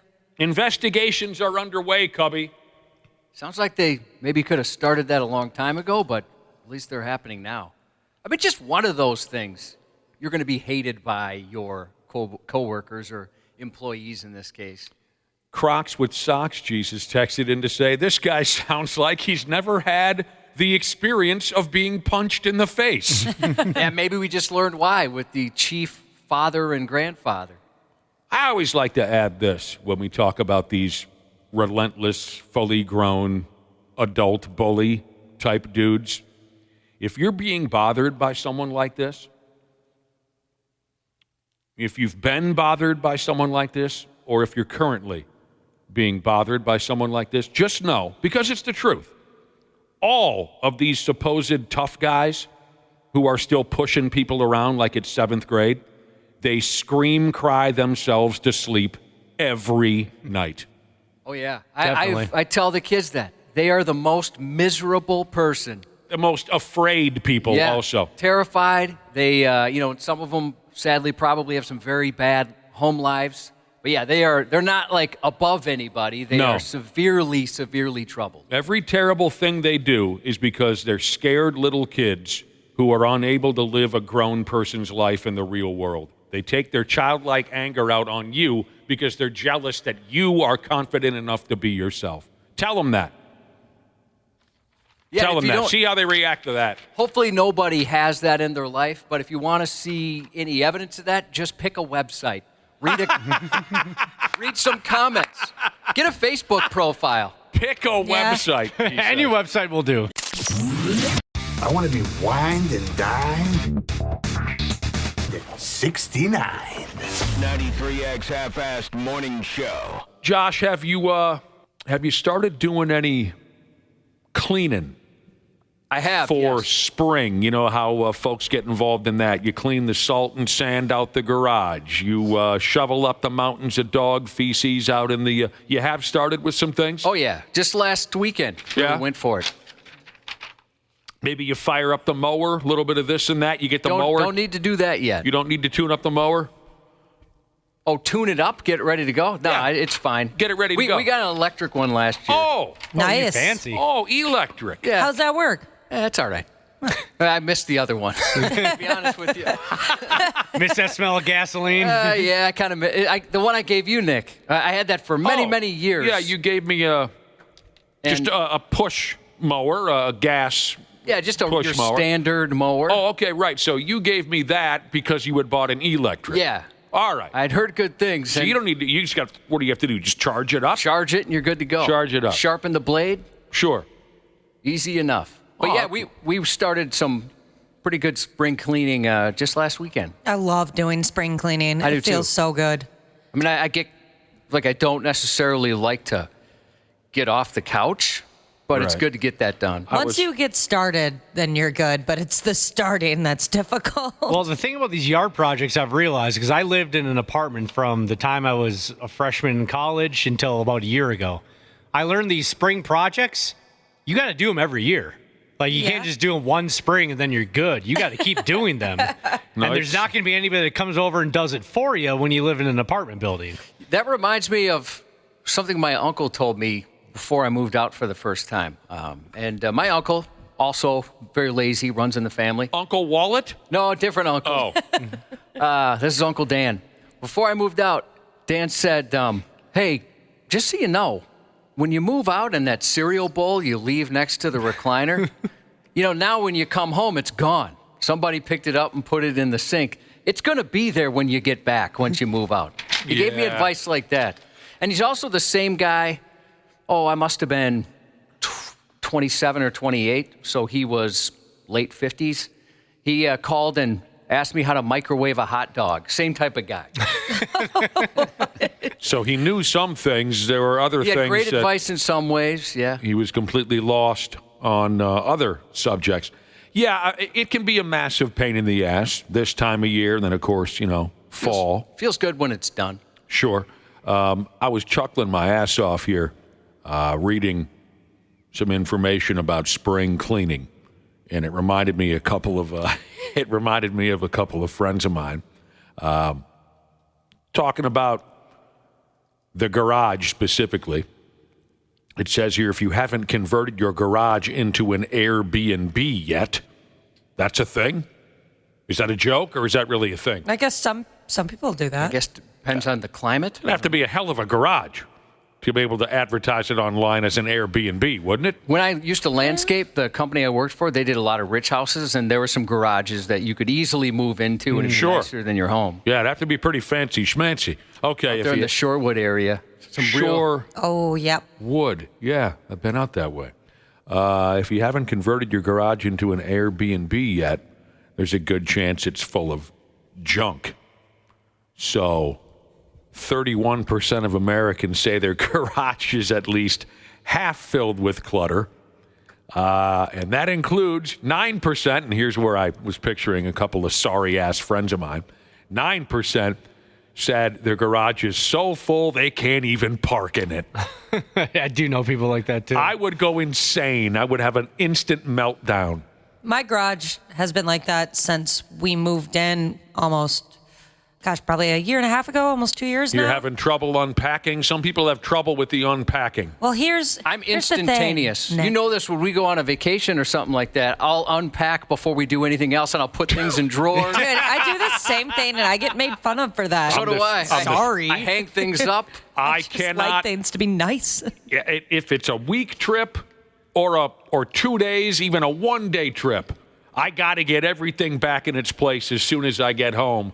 Where my wife is the opposite. So what are you saying now? Your garage is still choked with junk. Well, it's finally getting better because with having a baby on the way, the garage needs to be cleared out so that some of the stuff inside That's where you're can keep go the into baby? yes, it can go into the garage. But the thing about this is that when we moved into the house in Coon Rapids, sure, I told my fiance, hey, he had a bunch of stuff, a bunch of extra furniture that we weren't going to use. And I was like, let's get a dumpster because I know what's going to happen here. It's going to go into the garage and it's going to sit there for at least a year, 2 years. It's just going to keep going. Right. And he's like, no, that's not going to happen. Don't worry. We'll get rid of it once it's moved over there. Nope.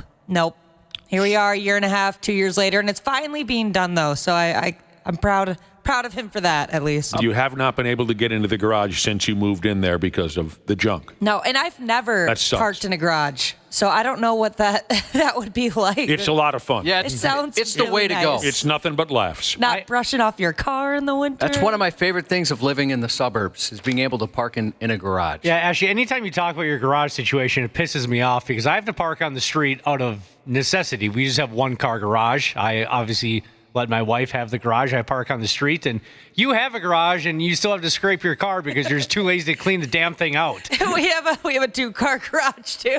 God dang it. Do you really? Yeah. Jesus. Dana, you're currently in a situation where you park on the street, you let the wife have the garage. Yep. It's a 1-car garage. 1-car garage, yeah. About 1.5. There's no way you get 2 cars in there. It's good size, but yeah, it's just a 1-car thing. So can you put stuff in the half, or is it not really a half? No, there's tons of every yard equipment you could ever possibly picture, and a Metrodome chair in that garage too. Nice. Yeah, it is fun. I had a 1.5-car garage at a townhouse I lived in, and I mean that was being generous. That was just exaggerating. You could fit the garbage and recycling in there, and that's about it. 9% of I'll get there. 9% of us is what I was trying to say. The garage is so full of garbage, junk that they can't even park in it.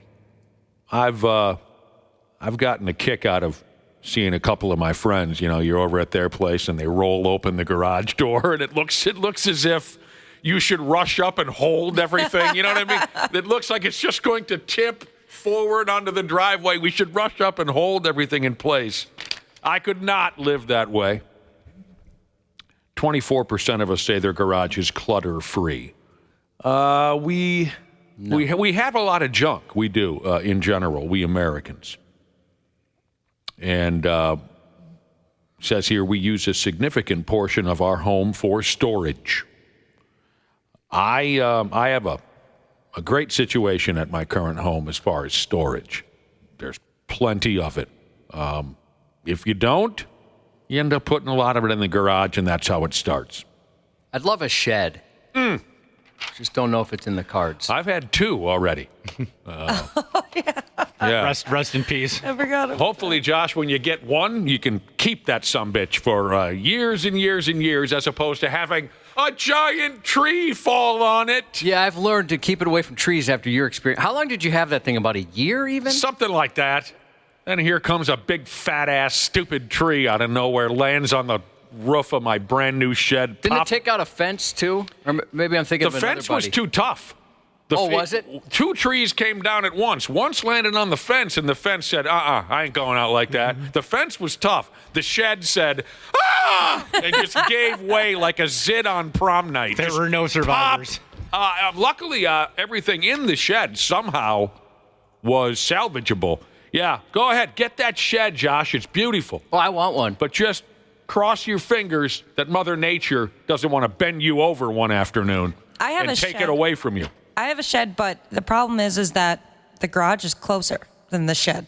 So I'd rather just put stuff in the garage or in a closet somewhere. Oh, I'd take full advantage of that shed. There's a couple things in there, but I did not put them in there. The extra junk, that's a conversation at my house a lot. Whether I think people have too many clothes, and sometimes I'll point out my area of the closet, your area of the closet. It's ridiculous. I want to offer tours just so you can see how much stuff I have compared to the 2 other people I live with. It's ridiculous. Do you at least have a section in the master bedroom in which you get to put your clothes, Josh? I do. I do not. She has that many, or you just don't have the space? 3 closets in the master bedroom area, and all my clothes and dresser is in one of the guest bedrooms. Hey, Dana. Yeah. Don't be a punk your whole life. I wish that was my life. Don't be a punk your whole life. Stand your ground at one point or another. That's ridiculous. My God, I have so many clothes compared to my fiance. It is ridiculous. And I just got rid of a bunch, and there's still so many. I'm going to have you guys over this summer. At least I'm going to invite you, and I hope you show up. Yeah, you keep teasing us with that, and then it never happens. Well, because all of a sudden, be like, all right, here, we're going to have you guys over, and my friggin' living room flooded. It's always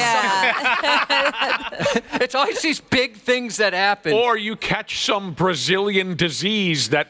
true. That no one else in town... That's canceled 2 things, right? Yeah, you catch some disease every 2-3 months. Yeah, exactly. So there's always been... But I really want you guys to come over, and I'd love, if you want to see it, I'd love to show you my area compared to the family's area. So you encourage folks quite frequently, hey, you could probably get rid of that. You could probably get rid of that. All the time. Yeah, me too. So here's an example. Like, a buddy of mine's a contractor, and right now he has a place he's working at, and they can't keep a dumpster. So I said, you can throw it in my driveway. I'll just pay half and then get a bigger one than you need, and I can chuck some stuff. I'm very excited about this. Sure, yeah. It's always great to have a dumpster on your property. Yeah. Oh, yeah. But my wife I can't make decisions on it, right? Like I can't. I've told her before, if she's like too tired when she gets home from work or whatever, I'm trying to get her to help me out. I can't just decide, unless it's my own stuff, I can't decide in the house what we can get rid of. You got to, as a friend of mine would say, you got to clear it with the War Department. I do, yeah. Yes. I have to run it by her. The War Department. So that sucks. So you sit there in limbo. Yeah. So I mean, we started, and so I'll say, because all this, I mean, she'll say, "Oh, we might need that someday." Like we've been married 17 years. We've never used it ever. There's no way we'll need it. We'll just buy a new one if that's the case. People are nuts. This is a great text message from Butcher's Hack Jesus talking about some of us, our entire garage is filled with junk. Butcher's Hack Jesus says, the only way his garage is still standing is because of the junk. The junk is holding his garage into place. Without the junk, the garage would go. That's load-bearing junk right there. Right. You know what else we have? We've got, so most of the stuff we have is really, so my youngest, my wife, and my stepdaughter.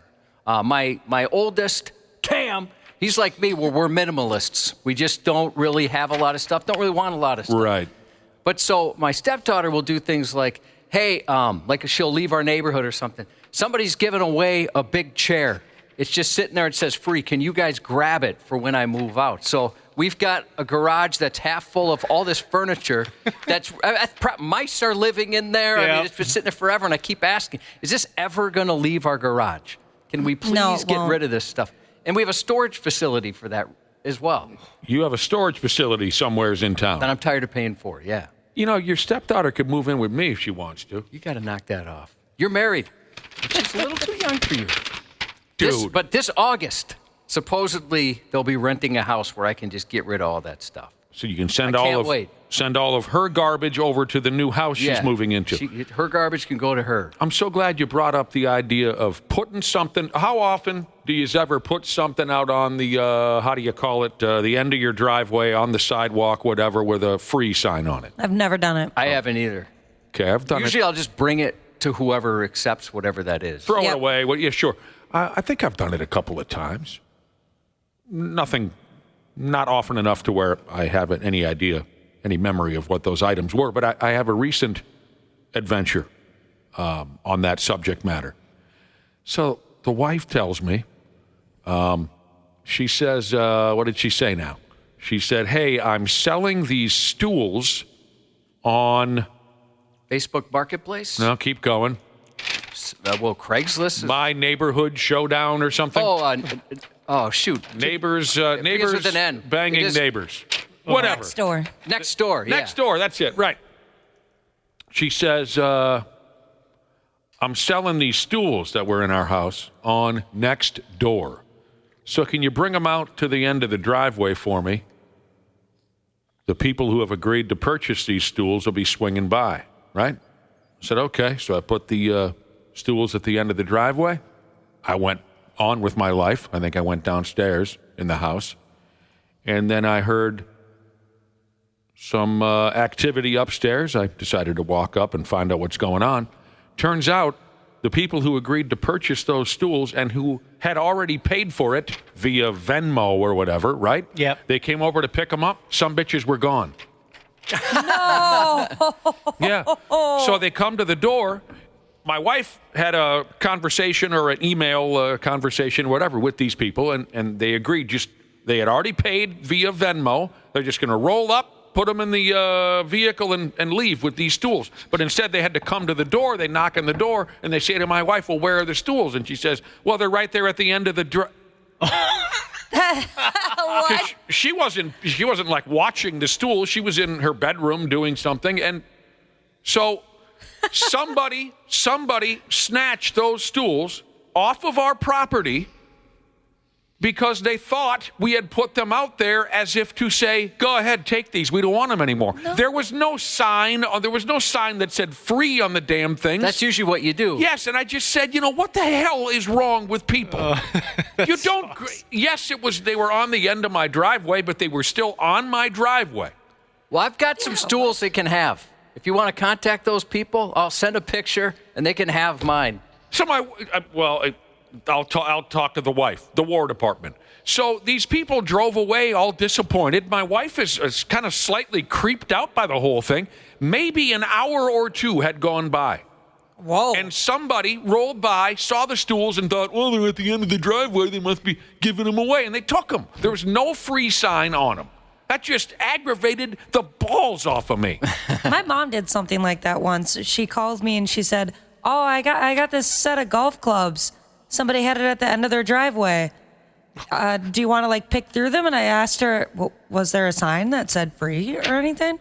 No, but clearly they were giving them away. I was like, "Mom, I don't know about that." They might be getting ready to load the car up with their clubs.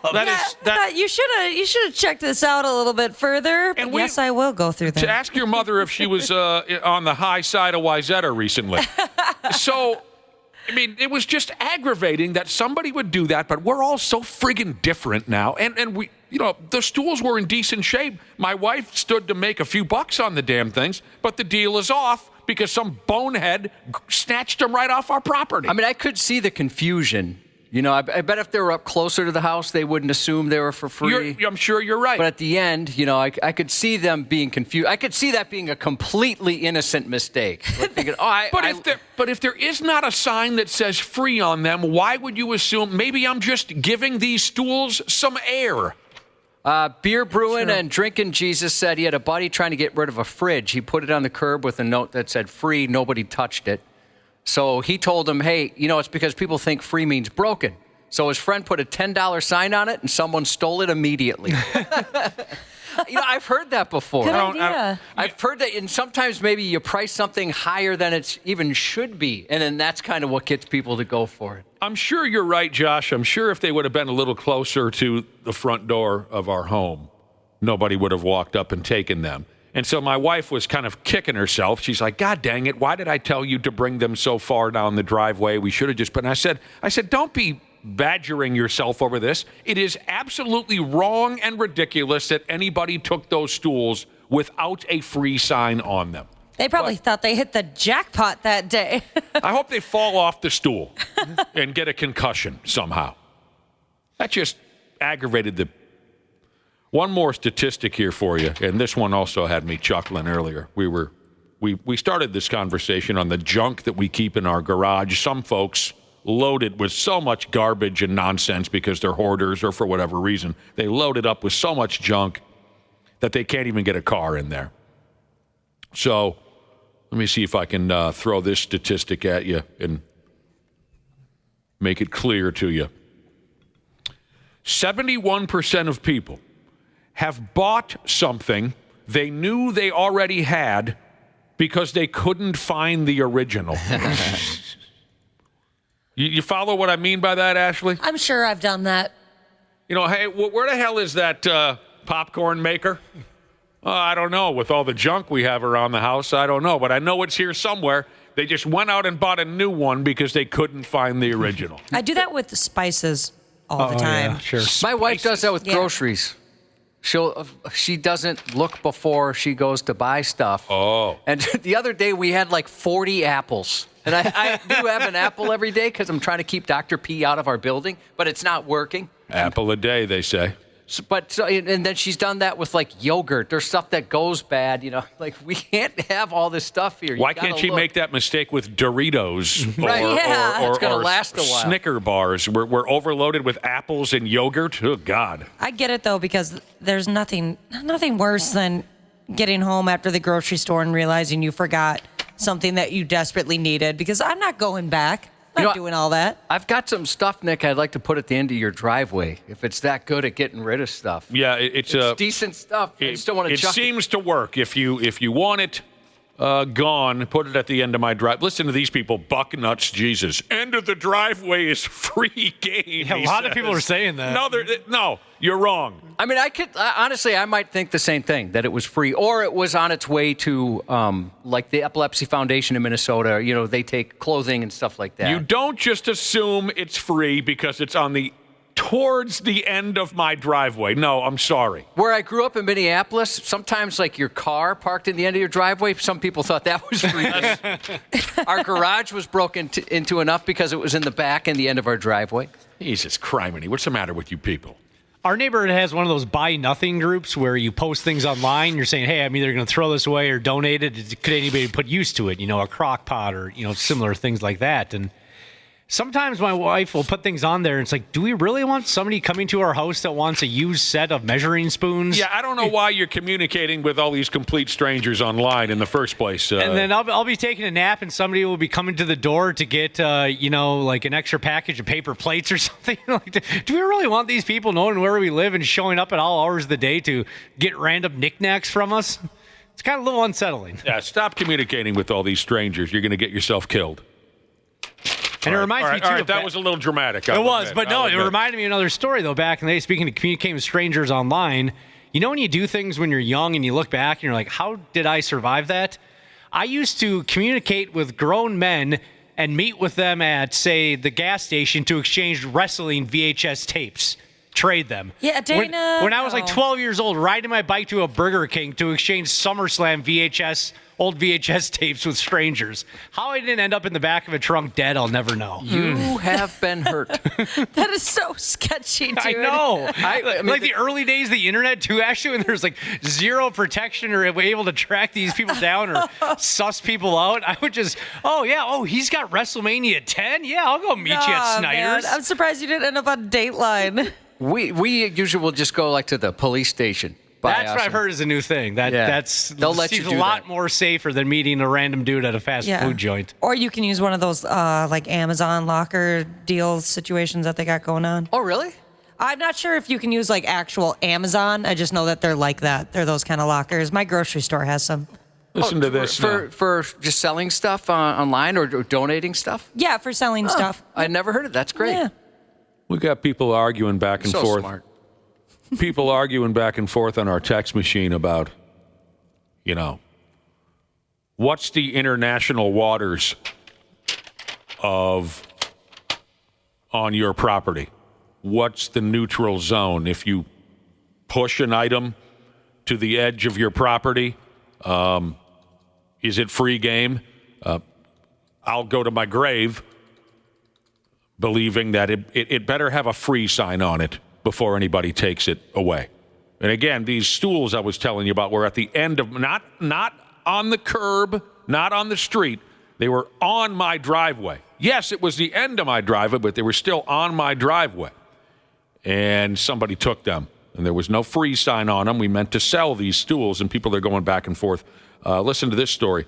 Neighbors stole all of my son's toys when he was lining them up at the end of the driveway. That's horrible. Little kid, I'll put my gorilla doll here. I'll put my 4x4 truck here. Little kids doing little kids things, and neighbors took them because they thought they were friggin' free. My wife and I had to go up and down the street getting all of his toys back from the people in our neighborhood. That's awful. What? We work in a building where no matter what, it's free game. It hasn't been as bad, maybe because we went from like a couple hundred people to 36. That could be a part of it. All the stealing? All the stealing around here was ridiculous.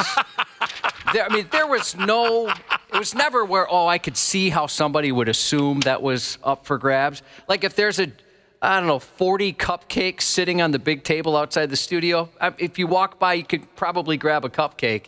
But when we had the Xbox, the TV, headphones, we've had so many things stolen around here. It's crazy. The sex doll? Oh, yeah, the sex doll. That was an expensive sex. We never even got to consummate the relationship. That bums me out every time it gets brought up. Top of the line sex doll. Top of the line. For how many years ago was this now? 15 years ago? Yeah, at least.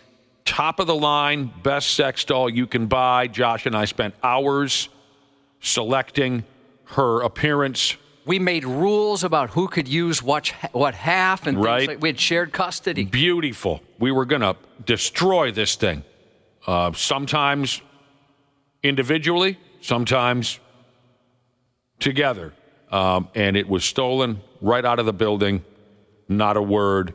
Still a complete mystery. So many of you are texting in saying, the end of your driveway or the front of your property is free game. Now, are you just trying to piss me off? You don't really believe that, do you? I think that's kind of common. It is. Without a free sign on it. So I would never do that. I wouldn't, just in case, for that reason. But I could see somebody innocently making that mistake. That's insane. You're insane if you think you can just grab something off someone's property without a free sign on it. You're insane. Here's a guy who said, it's my friggin' property. There are no international waters. Another listener says, someone takes something off my driveway, I'm going to snap their D off. But you really do think, the people who are texting in, you really think that just because it's pushed to the front of my property and there's no sign on it that it's open game? You got to be nuts. Yeah, that's crazy to me. That texter that said it's my property, that should be enough. It's on my property still. Right. You got to be nuts. Half-assed morning show. 93X. Happy New Year, podcast pals. Dana here to give my daily love to everybody at Standard Heating and Air Conditioning. Just a quick brag, I'm a Smart Club member. And yeah, it's a big deal because when the polar vortex hits, your house will let you know real fast. That's why right now is honestly the best time to do comfort upgrades. Standard's running a ton of specials right now. Things like whole home humidifiers to fix that dry winter air, UV lights to help keep the air cleaner, and ERVs that bring in that fresh air without dumping the heat. Trust me, you will notice a difference in a big way. Be cozy this winter. Standard Heating and Air Conditioning, providing the comfort you deserve since 1930. Online at standardheating.com. Half-assed morning show. 93X. Janelle Klein is all up in here. Thanks for listening to the 93X Half-Assed Morning Show. How you doing, Janelle? I'm good. You put your coat on. It's cold in here, isn't it? It's a little chilly in here today. Sorry about that. It's all right. Anything new with you? Talk to me, Janelle. She wants to give you a thorough answer. She's a journalist. I wish I could think of something exciting. You know how lame I am. I can't think of anything good. I think that means life is good. I think so, right? When you can't think of anything, I like That's it right. drama-free, boring. That's right. That's Nice the and way to do quiet. it. I ain't mad at you. Okay, good. I ain't mad at you. Not even a little bit. Sometimes, Janelle, don't you wish you were Josh? Nobody wishes I that. love Josh. Want to know why? I Why? wish everything comes easy to Josh. It is true. He's He can very do talented. anything. He can do anything. I know. Stop it. Not a lot comes easy to me. True. Same. Can anyone think of something you thought was going to be easy until you tried it yourself? You thought it was going to be easy until you tried it yourself. Certain exercises. Exercises. Yeah, where I thought, oh, that's not an issue. Why would anybody have any trouble with that? Yeah, I'd agree on that one. Like an incline on a treadmill. I could do that an hour if I needed to. The general public, at least the social media types, have shared their thoughts, and now we can join them. Things that folks swore up and down would be so easy until they tried it themselves. I can't think of anything right now off the top of my head. I'm sure I'll come around at one point or another. Oh, I guess one would be rollerblading. Oh. I thought that was going to be easy because I always see people doing it around lakes and stuff. And Well, were you ever a skater as a child? I mean, ice skater? enough. Like I knew how to do it and do it safely. I'm not trying to be a deck, but that actually came way easier than I thought it would be for me. I was the exact opposite, actually. I rollerbladed all the time as a kid and never really ice skated. And as an adult, I was dating a girl that played hockey, and I was like, yeah, I'll go on the ice with you. I know to rollerblade, I'll be fine. I was just looked like an idiot, just a giraffe on roller skates out there trying to ice skate as an adult. It was embarrassing. Ice skating was difficult, yes, compared to your past prowess with wheels on your feet. I thought I'll be just fine. I'll do loops around this pond. It'll be great. No, Yeah. I could barely stand up. I didn't think about how I needed to know how to stop efficiently before I got rollerblades on. And then I went down. Well, you just throw yourself off the track onto the grass. Yeah, that's exactly what I ended up doing in somebody's front lawn. If you're going around the lake, Josh, you fall on the hippie couple who's strumming a guitar sitting on a beach towel. I was so scared. I thought, this is it. This is going to be how I die. All right. Here are some of the things that people, and you can, of course, text us, 651-989-9393 if there's something you can think of. You swore it would be easy, then you tried it yourself, and you found out you were dead wrong. Some of these answers are deeper than others. We start with a deep one. What's something you thought was going to be easy until you tried it yourself? Making and keeping friends as an adult. You see what I mean? Yeah. This individual said, I never really thought about it until I found myself without any close friends later in life. It used to be so effortless back in school, and only now do I realize how different and challenging it becomes as we grow older. The number one answer so far via brother and sisterhood text, and there's a lot of these that are saying being an adult.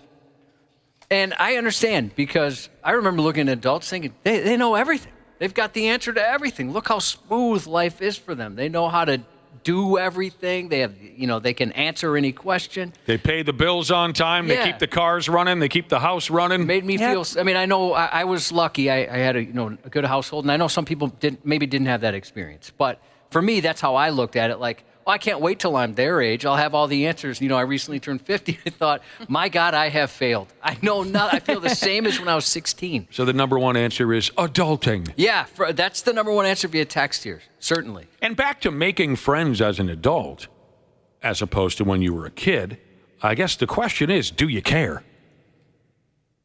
It's tougher to find. Depends on the person. Some people, they don't care to make any new friends as an adult. Others, it's a concern. So it just depends on whether you care or not. As you get older, you're much more content being alone anyway. So, golf. God, I hate golf. It is so hard. And this individual goes on to say, I don't mean hitting a hole in one, but just being able to hit the ball. I was really good at hockey, so I thought it would be easy. I could barely hit the ball. I was awful.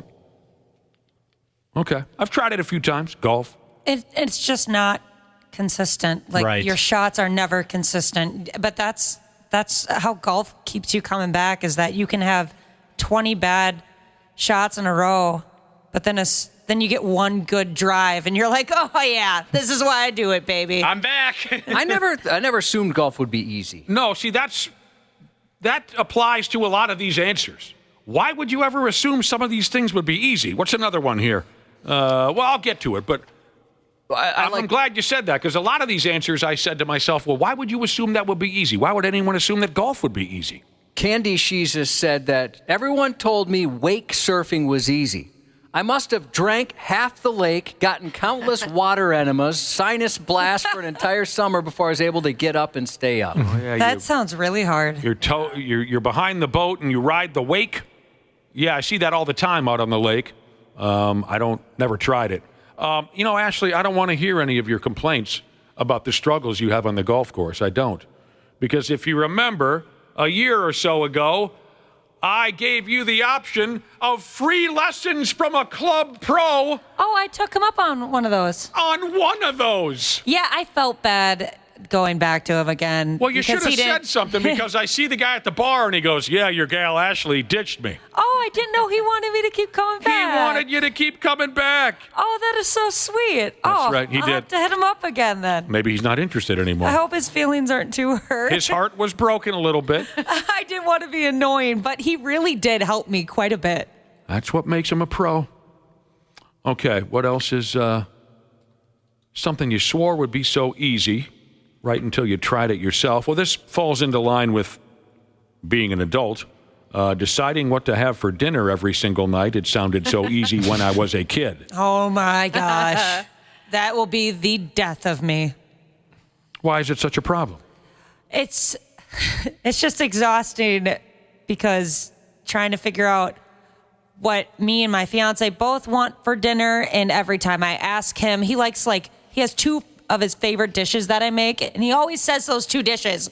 And that's not really helping me. We're simple animals. We really don't care. The number one answer from a guy when you ask him what he wants for dinner is, I don't care. Especially if my wife is offering to cook, I will not complain. I don't care. Eat whatever she decides. Just give me a protein idea at least. Like, do you want chicken or beef? Well, doesn't here's the matter. thing. Just give me something. Ashley, because we don't care, just write up a weekly menu. He's going to go along with it. You just decide. I've just started doing that, actually, buying groceries a week in advance and then planning for the week ahead. And it has made my life a lot better than having to decide every day and then going to the store every day. Well, it says here, if you're alone, it's easy. Toss in a wife and kids. Forget about it. What about a Pilates class? I've never tried that. So hard. I wouldn't even know what it is. Is it like yoga? No, it's a lot more exerting. A lot more. What do you do, Janelle? Yoga, Pilates? I've done them all. I Yeah. mean, I'm terrible at everything athletic. Well, but we all know that. you just have to sit there and stretch, don't you? Yeah, I mean, that's tough because it doesn't take any coordination. But Do you agree that Pilates was difficult? It's More difficult hard. than I thought, yeah, for sure. yeah, I would say that about yoga too. I mean, depending on how advanced it is, but yes. Especially with yoga, because you don't want to look dumb in front of the other people that are there. Some people are really good. Yeah, it kind of seems like, is there a yoga class where there's a first timer? It seems like yoga classes, at least they have the reputation of everybody's an expert. They know how to do everything. It feels like that.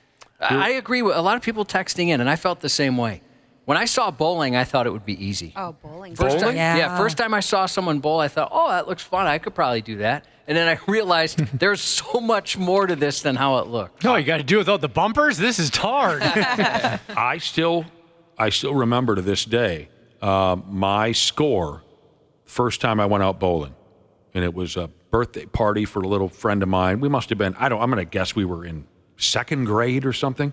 We went bowling for real, and I'm not saying I thought it would be easy. I never thought of it at all. I got a 3. Oh, 3. room to improve. Everything I threw was a gutter ball, with exception of 3 pins. Wow. And you run a little hot. Did you at that age? No. You weren't yelling at yourself or No, anything? no, not back then. I just That is really bad. I saw Nick beat up a net during pickleball once. You were unhappy. Oh, I did flip out, but that was, just a few years ago as opposed to when I was 7 or something like that. Backing up a trailer makes the list of things that folks thought would be easy until they tried it themselves. I was going to say that one. I get stressed out just watching people do that. People are so good at that. Man, I've got a friend that he could sew. If you put a needle at the end of that thing, he could sew you something. That's impressive. He is so good. Yeah, I'm the son of a truck driver, so my dad was an absolute ace. Not only with a big rig, but with a boat behind him, whatever it was. You good at it then? No. I think I'm all right. I'm okay at backing up a trailer. But I do remember when I was a young kid, I wanted to try it. And I went back and forth, back and forth, back and forth, back and forth, trying to straighten it out, back and forth, till the old man finally said, "Get out of my pickup!" He threw me out onto the ground and did it himself. Couldn't watch it anymore. This is a good one from AOL.com, Jesus. This would make me nervous. He says, getting off a ski lift. It came easy to him, but 20 years later, he's still completely content watching people learn they have no idea what to do over and over and over. Yeah. If I ever got in a ski lift, I would still be there right now. I don't know if I would be capable of figuring out how to get off the Spinning thing. around. It's funny because you think about it all the way up to the top of the hill. You do. You totally do. But then when that moment strikes, you really have no idea what to do with yourself. Yeah, we're sitting here with Jungle Jane. We've been talking about things that you swore would be so easy until you tried it yourself. A lot of text messages have been coming smooth into the radio station. Things that you swore looked so easy until you tried it yourself. Here are some of the answers from our listeners. Marriage. Axe throwing. Axe throwing is difficult. Learning. Yeah, it is. You look like a dumbass. But I could kill every one of you from across the room with a knife. I found that out. Miss your brother, though. Well, That was a hatchet That was or that was a pickaxe. Oh, that was a pickaxe. And it was 1981. I was only 10. A friend of mine set up a axe throwing gimmick in his garage, and I didn't try the axes. He also went and got some knives, and he said, "Yeah, go ahead, try it, I guess, if you want." Right? Being a smart ass. He'd been throwing knives and axes for weeks. I walked in, and he handed me that knife. Josh, I'm Antonio Banderas with that knife. I would whoop-paw, whoop-paw, paw, paw, paw. I was hitting all the targets. I'm a killer, I'm telling you. The government should get a hold of me and pay me to kill. I thought darts would be a lot easier, too. Oh, darts are hard. You thought darts would be easier? I thought they would, yeah. Do you hit that 2 all the time? Oh, Christ, I hit another 2. I'm just glad if I hit the board? circle, get on there someplace. All right, here's one I can relate to. How do you get those little flags to stick in there? I throw them super hard, and Just they keep never doing stick. what you're doing. Here's something I can relate to. Here's something I'm totally lost on. Not that I ever thought it would be easy, but card games. One of our listeners says, I'm a moron at cards. I'm the same way. I told you that I can't play cribbage anymore because I have to count out the numbers on my fingers like a child. Cribbage is stupid. Anything. I agree, actually. Poker and blackjack, which requires strategy, I don't have that gene. I never got the strategic gene. I just found out last fall deer hunting with my dad and some cousins that I'm actually pretty good at card games. Yeah? It was my first time playing all these different games. We're playing like Texas Hold'em. Okay. And I cleaned up. They Good were for not you. happy. Oh, and I bet they were pissed, weren't they? Oh, yeah. That stuff throws me. Yeah, my wife's like that too. She's great at all that. I'm not very good at cards either. No, I have struggled my whole life. Here's a listener who says, I thought turkey hunting would be easy. Hell, they scream. But 6 years in, no bird, he says. One listener says, you know what is easy? Not opening other people's packages. Not for everybody. No, it's a struggle for some. What appeared to be easy till you tried it yourself? This is a great answer. Sex. Oh, yeah. It seems like it should be easy, right? Yeah. You just put A into B, and Yeah. some people C. I don't get that. But those necessarily. first few times, you don't go C. No. You A or B. A and B, that's you it. completely ignore Well, actually, C. maybe now I think about it, I should change those letters around. That was my first thought. Yeah, I go D to P. Or D to V is probably a better way to put it. We know what you mean. Yeah, never B. There's one spot that you won't. Janelle left. you can't hear it because it's radio, but Janelle just walked Yeah, out. now that I've had time to process the thought, D to V, never B. Sometimes M, maybe on an anniversary. It looks easy, but those first few times, I mean, you don't really know what the hell's going on. What am I doing? Am I doing this right? Who are you? How much is this going to cost me? Right. Well, then you can go this route: losing your virginity. Something you thought it would be easy, but then you tried it. I can't get this done. It's a battle for some people. It took me a while. Losing your Anybody?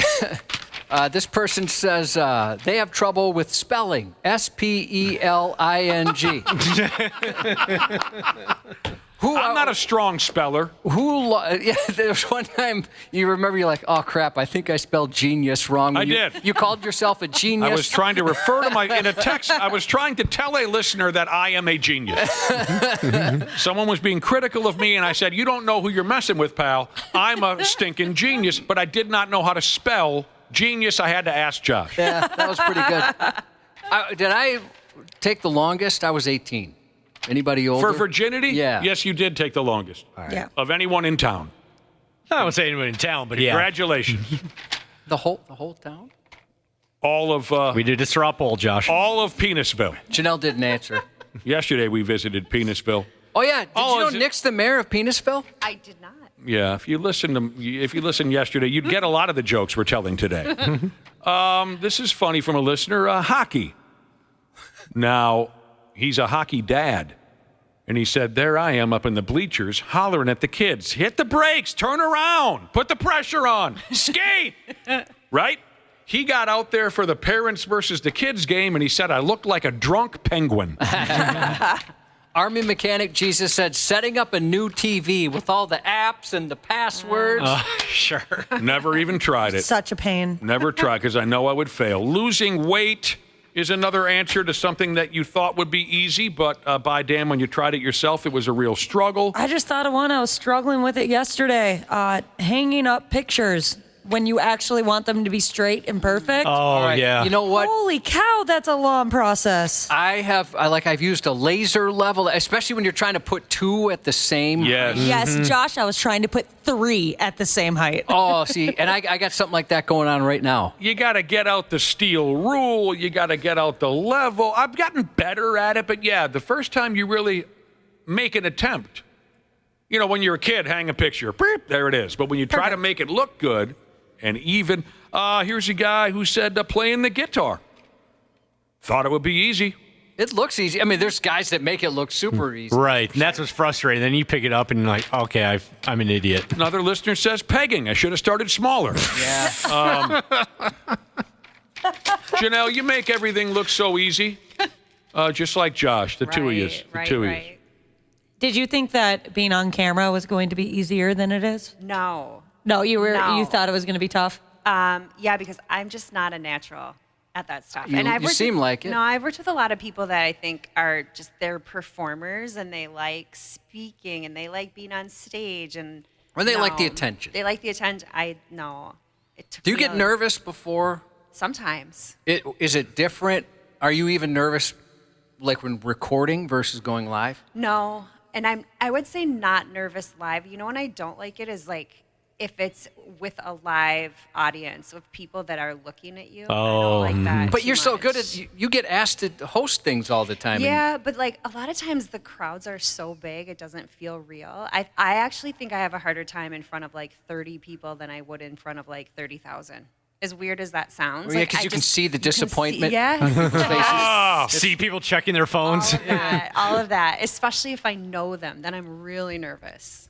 I don't like any of that. I get all that. That all makes sense. Well, then how the hell did you get into the? Is there any of us in the room that enjoys attention?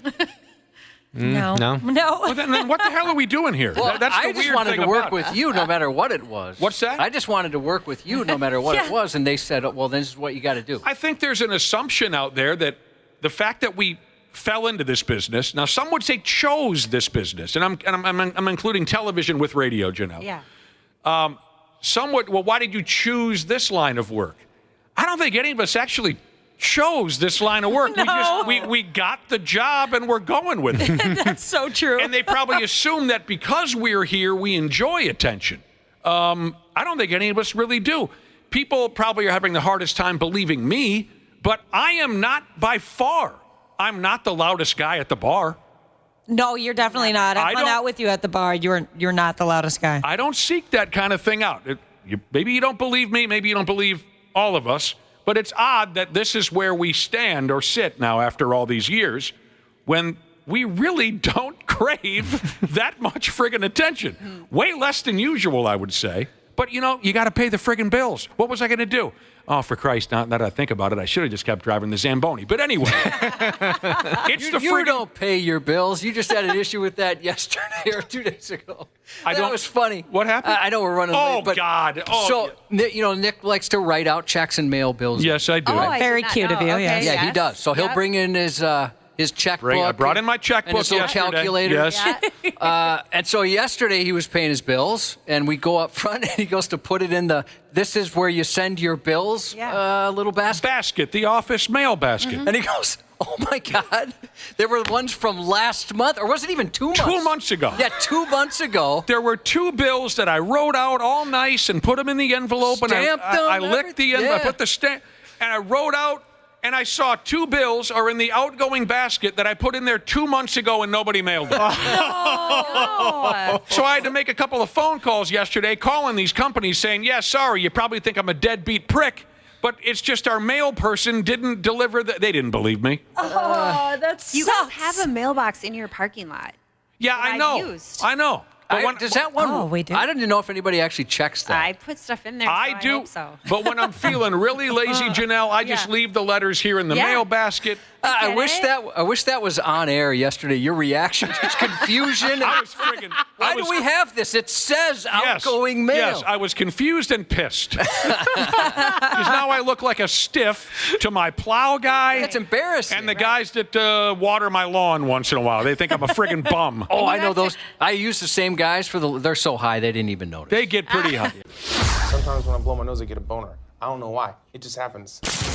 Half-assed morning show. How many of us have done the Airbnb gimmick? Did I say that right? Airbnb? Yeah. Nailed it. I've have done that not. multiple times. Multiple. Never a once. Well, I don't travel, but I don't think I'd even consider it just because for no real reason other than I don't travel enough to think about it. But I do have my sister-in-law owns a couple places where she does that. Oh, yeah? I've never been disappointed. Never been disappointed. Your sister-in-law sounds like a high roller.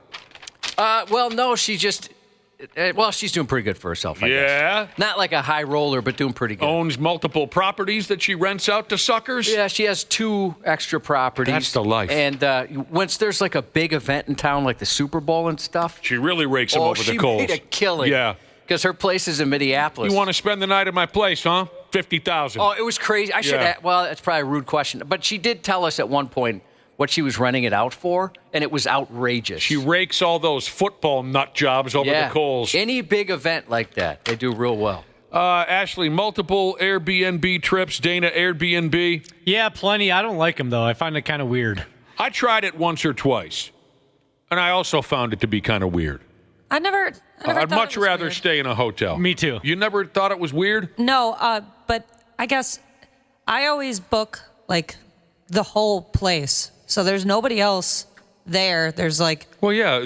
well, because sometimes you can book just a room in somebody's house. Oh, Jesus, God, no. I could never. Could you do that as a No, homeowner no. or somebody who's renting? Absolutely not. I don't even like staying at my friends' places at this point. You know, like if they have a spare bedroom, I'm like, I'll just get a hotel. I've never heard of that. I didn't know people would Airbnb in that fashion where, hey, can I just stay in your basement for a couple of days? Yeah, it's While the so weird. While the homeowners are in the house? Yeah. Hell no. In your boxers making some cereal while...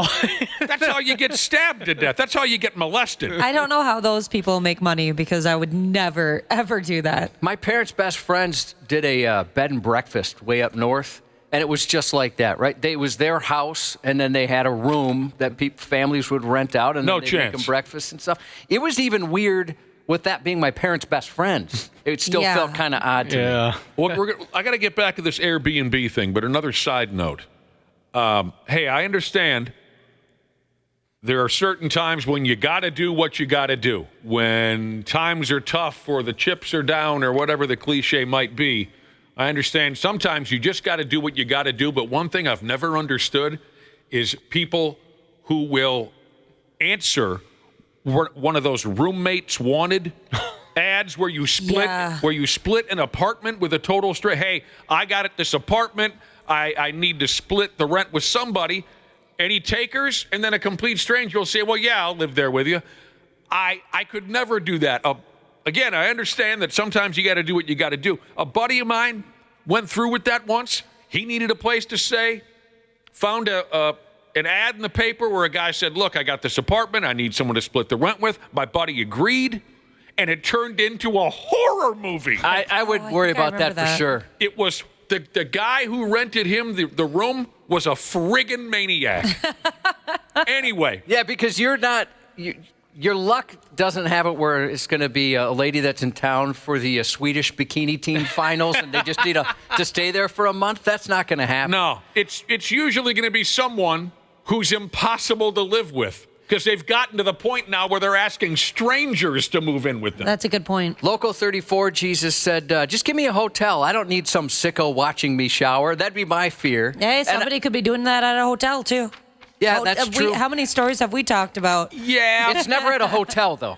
At a hotel? I don't know. I'm sure it's happened, but those stories that we talk about aren't at hotels. And I know those rental places are trying to work on that. You're much more vulnerable in somebody's private home, for God's sake, I think. We can all agree. You're much more vulnerable in that situation than you are at a hotel. Anytime I stayed at an Airbnb, I just assume there are cameras in the toilet and the shower. So did I. And just deal with it. So did I. All Yeah, right, well, smoke detectors. Yeah, if they want to see it, they can see it. I've never cared much. This person says some people will just rent out their pool to you. I've heard about that. Pool? Yeah, that sounds sweet. Dr. P, our regular doctor, he loves pickleball. And I played pickleball with him a couple times where he rented out rich people's pickleball courts just on their property. You go over onto their... Wait a minute. Okay, and that doesn't strike me as odd. The pool thing? No. The pickleball court thing. You got a court, tennis court. You got a basketball hoop, like a fancy full court. Sure, Sport court thing, yeah. I can see where renting that out makes sense, and I can see renting it to people or whatever. I can see both sides of it being normal. You're telling me, I've never heard of this before, you're telling me there are people who will rent someone else's pool for a couple hours so you can swim? Yeah, a lot of times... That's weird. What I've heard about it's like parties, like kid parties, things like that, looking for something to do. I've wanted to do it so many times. Would you take your child to someone else's home and get in their pool? I wouldn't be against it. I think, every pool we've ever been to, we didn't own. Usually the homeowner, but... In this case, you don't know the homeowner. No. If someone's saying, yeah, for $200, you can bring a bunch of kids over here and swim in my pool. Again, that sounds like a recipe for being strangled. What is it? Swimly or Swimply? I can't remember. There's one that's relatively popular. Okay. The Airbnb thing. Yeah, I went along with it twice. It was not my preferred type of a scene. When I went along with it twice, talked into it by a significant other. Once, I think it was Milwaukee. Yeah. Oh, you want to know the other place I went and stayed in a B&B? How do you say it? Airbnb, Josh? Where? Howard Lake. Get out of town. Well, that'd be something. I did get out of town. I went to Howard Lake. Oh, yeah, that's not even around here. No. You did go on. Let me ask you something. How do you feel about this with Airbnbs? For me, the appeal would be something just like that. I mean, because like certain resorts, regular folks own them. They own the unit, and then you rent them out. Yeah. Yep. So, right. I mean, that's similar. I know you have a resort that's running it and in charge of it, but to me, that's somewhat similar. The only time I've ever been very, I guess, cautious, worried, was when I rented an Airbnb off the Gunflint Trail, and I arrived at night, and so it was just pitch black and nothing but woods around me. I got a little weirded out then, because I thought, all right. And it was like a second house. I get it. It was a second house of theirs, so they were staying in the main house. Yeah. Now, so I knew they were on the property. They were masturbating while watching you. I met them the next day, and they seemed chill. Once. But yeah, I thought I get this is it. It's dark out. I'm in the woods. Like this Dana is how was I die. saying. Like Dana was saying. The two times I Airbnb'd, I assumed I was being watched the entire time. I assumed I was being recorded. The joint in Milwaukee, what freaked me out right away, we walked in, oh, this is kind of nice. It was just a little rambler or whatever, kind of a thing. Not the biggest place in the world. And I'm wandering around, and I walk up to the bookcase. Everything in the bookcase, deeply religious material. And I said, oh, no, this is not the place for me. Social anxiety, Jesus reminds us, and we did talk about this. You can rent people's yards to walk your dog. Okay, forget this. Jesus. That's come on. Anyway, the reason why I bring up Airbnbs, is this a joke? No. It says here Airbnbs aren't just for renting houses anymore. The founder of the company, some character by the name of Brian Chesky, Brian Chesky, announced that they're adding new services. You can also, in the future, maybe it's happening right away now, I don't know. You'll also be able to rent celebrities. So 651-989-9393. Text us. What celebrity would you like to rent, and what do you want to do with them? 651-98. Yes, I said it already. 9393. I tried to check out their new features last night, and I don't know if everybody else was trying to do the same thing, but I tried my laptop, both cell phones that are in the house, and nothing worked. I couldn't get on it, so I'm irritated. Let me give you a couple of examples. It says here, initial offerings with this rent a celebrity gimmick going on at Airbnb include a day playing football and eating barbecue with Kansas City Chiefs quarterback Patrick Mahomes. As long as he doesn't bring his family, that would be kind of cool, man. Speaking of his family, is he trying to pay for his dad's DWIs here? Why is he doing this? Maybe he's got a charity he's benefiting. Oh, that could be. That's a very good. Or is he a narcissist and just loves people falling all over him? Oh, I don't see a professional athlete being a narcissist, especially when you consider the people he surrounds himself with. Maybe it's a charity thing. That's a very good idea. I never would have considered that. Patrick Mahomes, he's as obnoxious and as horrible a person as he is. What he's done to us is unforgivable, Patrick Mahomes, over the last. But with everything he's got going for him, he's signing up to be a rent-a-celebrity? That is so strange to me. I would just make him play catch with me for hours. Well, and that's kind of what you do. That and he makes you barbecue. Oh, I would make him, well, if in fact you can just make him do whatever you want him to do, depending on how much money you spend, I would make him as uncomfortable as possible. Just be awkward all day. Oh, I would try to make him so. Anyway, they also use Megan Thee Stallion as an example. She's a singer. There's a huge difference between those two, but yeah, she's a singer. You can spend She's the day. never won a Super Bowl. You're right, Ashley. That's like an A-lister versus, I don't know, she'd probably be in the Z category. Oh, really? I thought she was kind of popular. So what celebrity would you like to rent And that can't be it. You got to tell us more. What celebrity would you like to rent, and what do you want to do with them? I Answer just that found question. out that Charlie Day, that he golfs sometimes. So I would like to rent Charlie Day and drink and golf with him all day. That'd be a fun hang. Which one is he? Who does he? What does he You do? love the one- Charlie Day. Yeah, You're a huge fan. He's the one He that talks like this. Yeah, he screams. Well, give me a basically. movie. Horrible Bosses. He was the guy that Jennifer Aniston wanted to have sex I with. want to choke that guy. Yeah. Oh, that would be a dream come true. Or maybe Seth Rogen could smoke weed with Seth Rogen. Yeah, sure. Sylvester Stallone would be my answer. Wow. I mean, there's plenty of ones I'd be interested in, but What do you want to do with him? I just want to hang with them. Just You look. got to come up with something to do with him. Maybe get a boxing lesson. That's a good idea. That'd be great. You know, I'd let Stallone punch me in the face. oh, I'd love to beat some meat with them. You know, you know what I'm talking about? Frozen meat somewhere, like you Heck did in yeah. Rocky IV. I want to laugh the whole time. I just want them to make me laugh. I can't friggin' believe this. I mean, this is like, what do they call that? Cameo. I'm sorry? Cameo, is that what Yeah, you think? Yeah, cameo, except you get to hang with them. I can't even imagine this. I mean, there's no normal person's going to be able to hang out with Patrick Mahomes. I mean, this is going to No. be a billionaire that's going to Oh, you think it's going to be yeah. way Oh, too without much a doubt. money for the average person? Absolutely. 100%. Oh, okay. Yeah, I should have assumed folks that. like us are never going to be able to do something like Oh. I can barely afford an Airbnb, let alone the package Right? that includes hanging out with Patrick Mahomes. All right, I so did not. true. MVP B&B. Yeah. That's a hell of a deal. Rent a damn celebrity. They also mentioned someone here named Sabrina Carpenter. I've never heard of her, but Oh, she's a pop star. She's very popular right now. She's a very cute little thing. you friggin' hand over some money, and that friggin' Muppet Patrick Mahomes is on your property. No, I think you go someplace. Oh, well, whatever. Yeah, Yeah. Yeah, you go to wherever he is, and he makes you right. barbecue, and he gives you some football. Let you play ball with him, you know. Yeah. Hit him in the friggin' nuts if I get the chance. Let's go Tanya You Harding just on him. tackle him the whole time. Oh, I'd like to ruin the Chiefs season. I would. Something like that. That'd be a hell of a way to end up in the papers, right? You spent $5 million to beat up Patrick Mahomes. As they're leading you away in cuffs, you say it's worth it? Chiefs. Mahomes out for season, drunken, over-the-hill Minnesotan to blame. And they got a still photograph of me standing on his nuts. Coors Light in your hand. That's a hell of a... Yeah, I never felt comfortable in those Airbnbs. I always assumed 24/7 some guy's whacking it while watching whatever we're doing in the damn thing.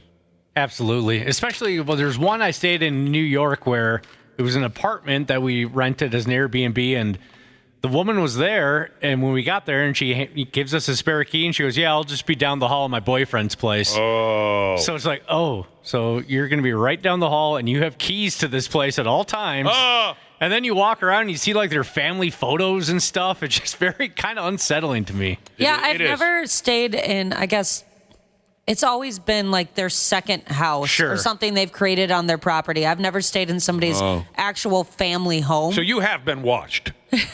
You're staying on their property while they're in an adjoining building. Yeah. You have been watched. I think I do try to like pick people that seem safe. So there's like a category on Airbnb called super hosts, and those people have really good reviews, and they're supposed to like, I guess, be better people. Josh overall. had a neighbor that seemed safe back when you were living in Milwaukee. What was his name? Jeff? yeah, Jeff. Oh my gosh! Well, stop. he went by Jeffrey. He went by the full name. He went by the full name? Yeah, Jeffrey. Oh, that was a sign right there.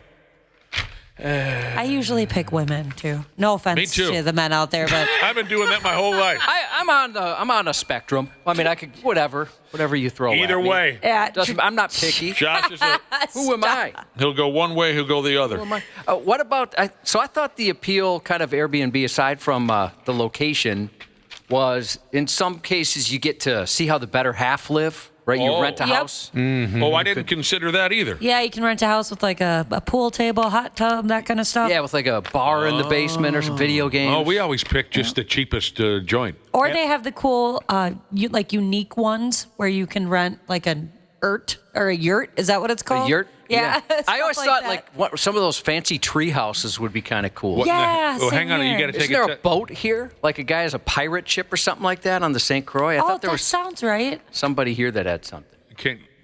Can you tell why I'm looking at you? You don't know what a yurt is? Yeah. It's like a tent. It's like a glamping tent, I guess. Oh, no thanks. They look pretty cool. There was a hotel. Or not a hotel, I guess. Maybe a resort would be the better way to put it. In Montana, I think it was, that you can rent covered wagons. Remember I showed you that, Nick? Yeah. They were kind of like you said, glamping, fancy covered wagons, and their wagons are circled around a big campfire. And the place we went called The Verb in Boston, we just got back from, was like a rock and roll themed hotel. And they had tour buses you could stay in. Oh, that's cool. Yeah. I almost rented one of those wagons when I went to Utah, Josh, but oddly enough, it was cheaper to get something with 4 sturdy walls. Yeah, so maybe that's the one then. I can't remember exactly where it was, but I was looking kind of for unique experiences like that. And it was cheaper to stay in the actual hotel. Some of that stuff sounds fun, but a lot of it, I'm not comfortable with it. There's an Airbnb in Minnesota that's really popular. My wife went there for her bachelor party called Grandpa's Pool House. And it's got a pool inside. Have you seen the movie Boogie Nights? No. Yeah, about 15 times. Yeah, okay. So it's kind of like, it's modeled after something like that. That 70s decor. Oh, yeah. It's got a pool inside. It's got, it's just completely just pimped out and really, really cool looking place. And it's rented out for like a year. You can't get it. And, you got to book like a year in advance. And, yeah, that place looked really cool, Dana. what's his name's wife is getting banged in the back room. What's the red-haired actor that came to town recently? William H. Macy. William H. Macy's wife is getting banged in the back room there, but every time. And he walks in and she goes, "Excuse me, I'm banging some other guy. Do you want to get the hell out of here?" I love Boogie Nights. That's one of my favorite. How the hell have you not seen Boogie Nights? Oh, is it like about porn or something Yes, like it's that? about porn. And Burt Reynolds is in it, for Christ's sake. I do love Burt Reynolds. Heather Graham gets naked in it. All the way I've seen naked women before. I guess that But have you seen Heather Graham naked? I have not. No, you should. What was that place called again? Grandpa's what? Grandpa's Pool House. It was a place, this woman, it's a cool story. This woman, her grandpa passed away and she took over the property and wanted to kind of celebrate that house and turn it into a cool-ass party house, and she did. And it's very popular for, bachelor and bachelorette parties. There's a like that. motorcycle in one of the Yes, one of the bedrooms has a motorcycle in it. I've seen naked women before, he says. Man, that was kind of a flex. What happened to How is that a flex? What happened to the old cubby? Well, my point is that's not going to get me to see a movie necessarily. I miss the old cubby. I mean, if it was like a neighbor or something like that, but it's like, oh, well, weird, a celebrity nude somewhere? I missed the. Remember That's a good point, the old Josh. cubby? The old cubby ran with me. Ran through the office as fast as we could one day, so we could watch one of our female coworkers eat a banana. Yeah, again, that's... And you fast forward now, he says, "Hey, I've seen naked women before. I don't need to see Heather Graham." And come on, cubby. I like the new Come job. back I'll tell to you me. what, I just Googled Heather Graham naked. You'd be surprised. There's a bunch of photos on there. Unbelievable. But when you're 16 and you see it for the first time, I guess that probably hits different. Hey, I'm not ripping you. I just thought that was funny that's how you're trying to get me to see a movie instead of, it's a great movie. How about this? When Mark you're Wahlberg- 27 and you see it for the first time, it's pretty cool, too. Half-assed morning show 93X. Happy New Year, podcast pals. Dana here to give my daily love to everybody at Standard Heating and Air Conditioning. Just a quick brag, I'm a Smart Club member. And yeah, it's a big deal because when the polar vortex hits, your house will let you know real fast. That's why right now is honestly the best time to do comfort upgrades. Standard's running a ton of specials right now. Things like whole home humidifiers to fix that dry winter air, UV lights to help keep the air cleaner, and ERVs that bring in that fresh air without dumping the heat. Trust me, you will notice a difference in a big way. Be cozy this winter. Standard Heating and Air Conditioning, providing the comfort you deserve since 1930. Online at standardheating.com.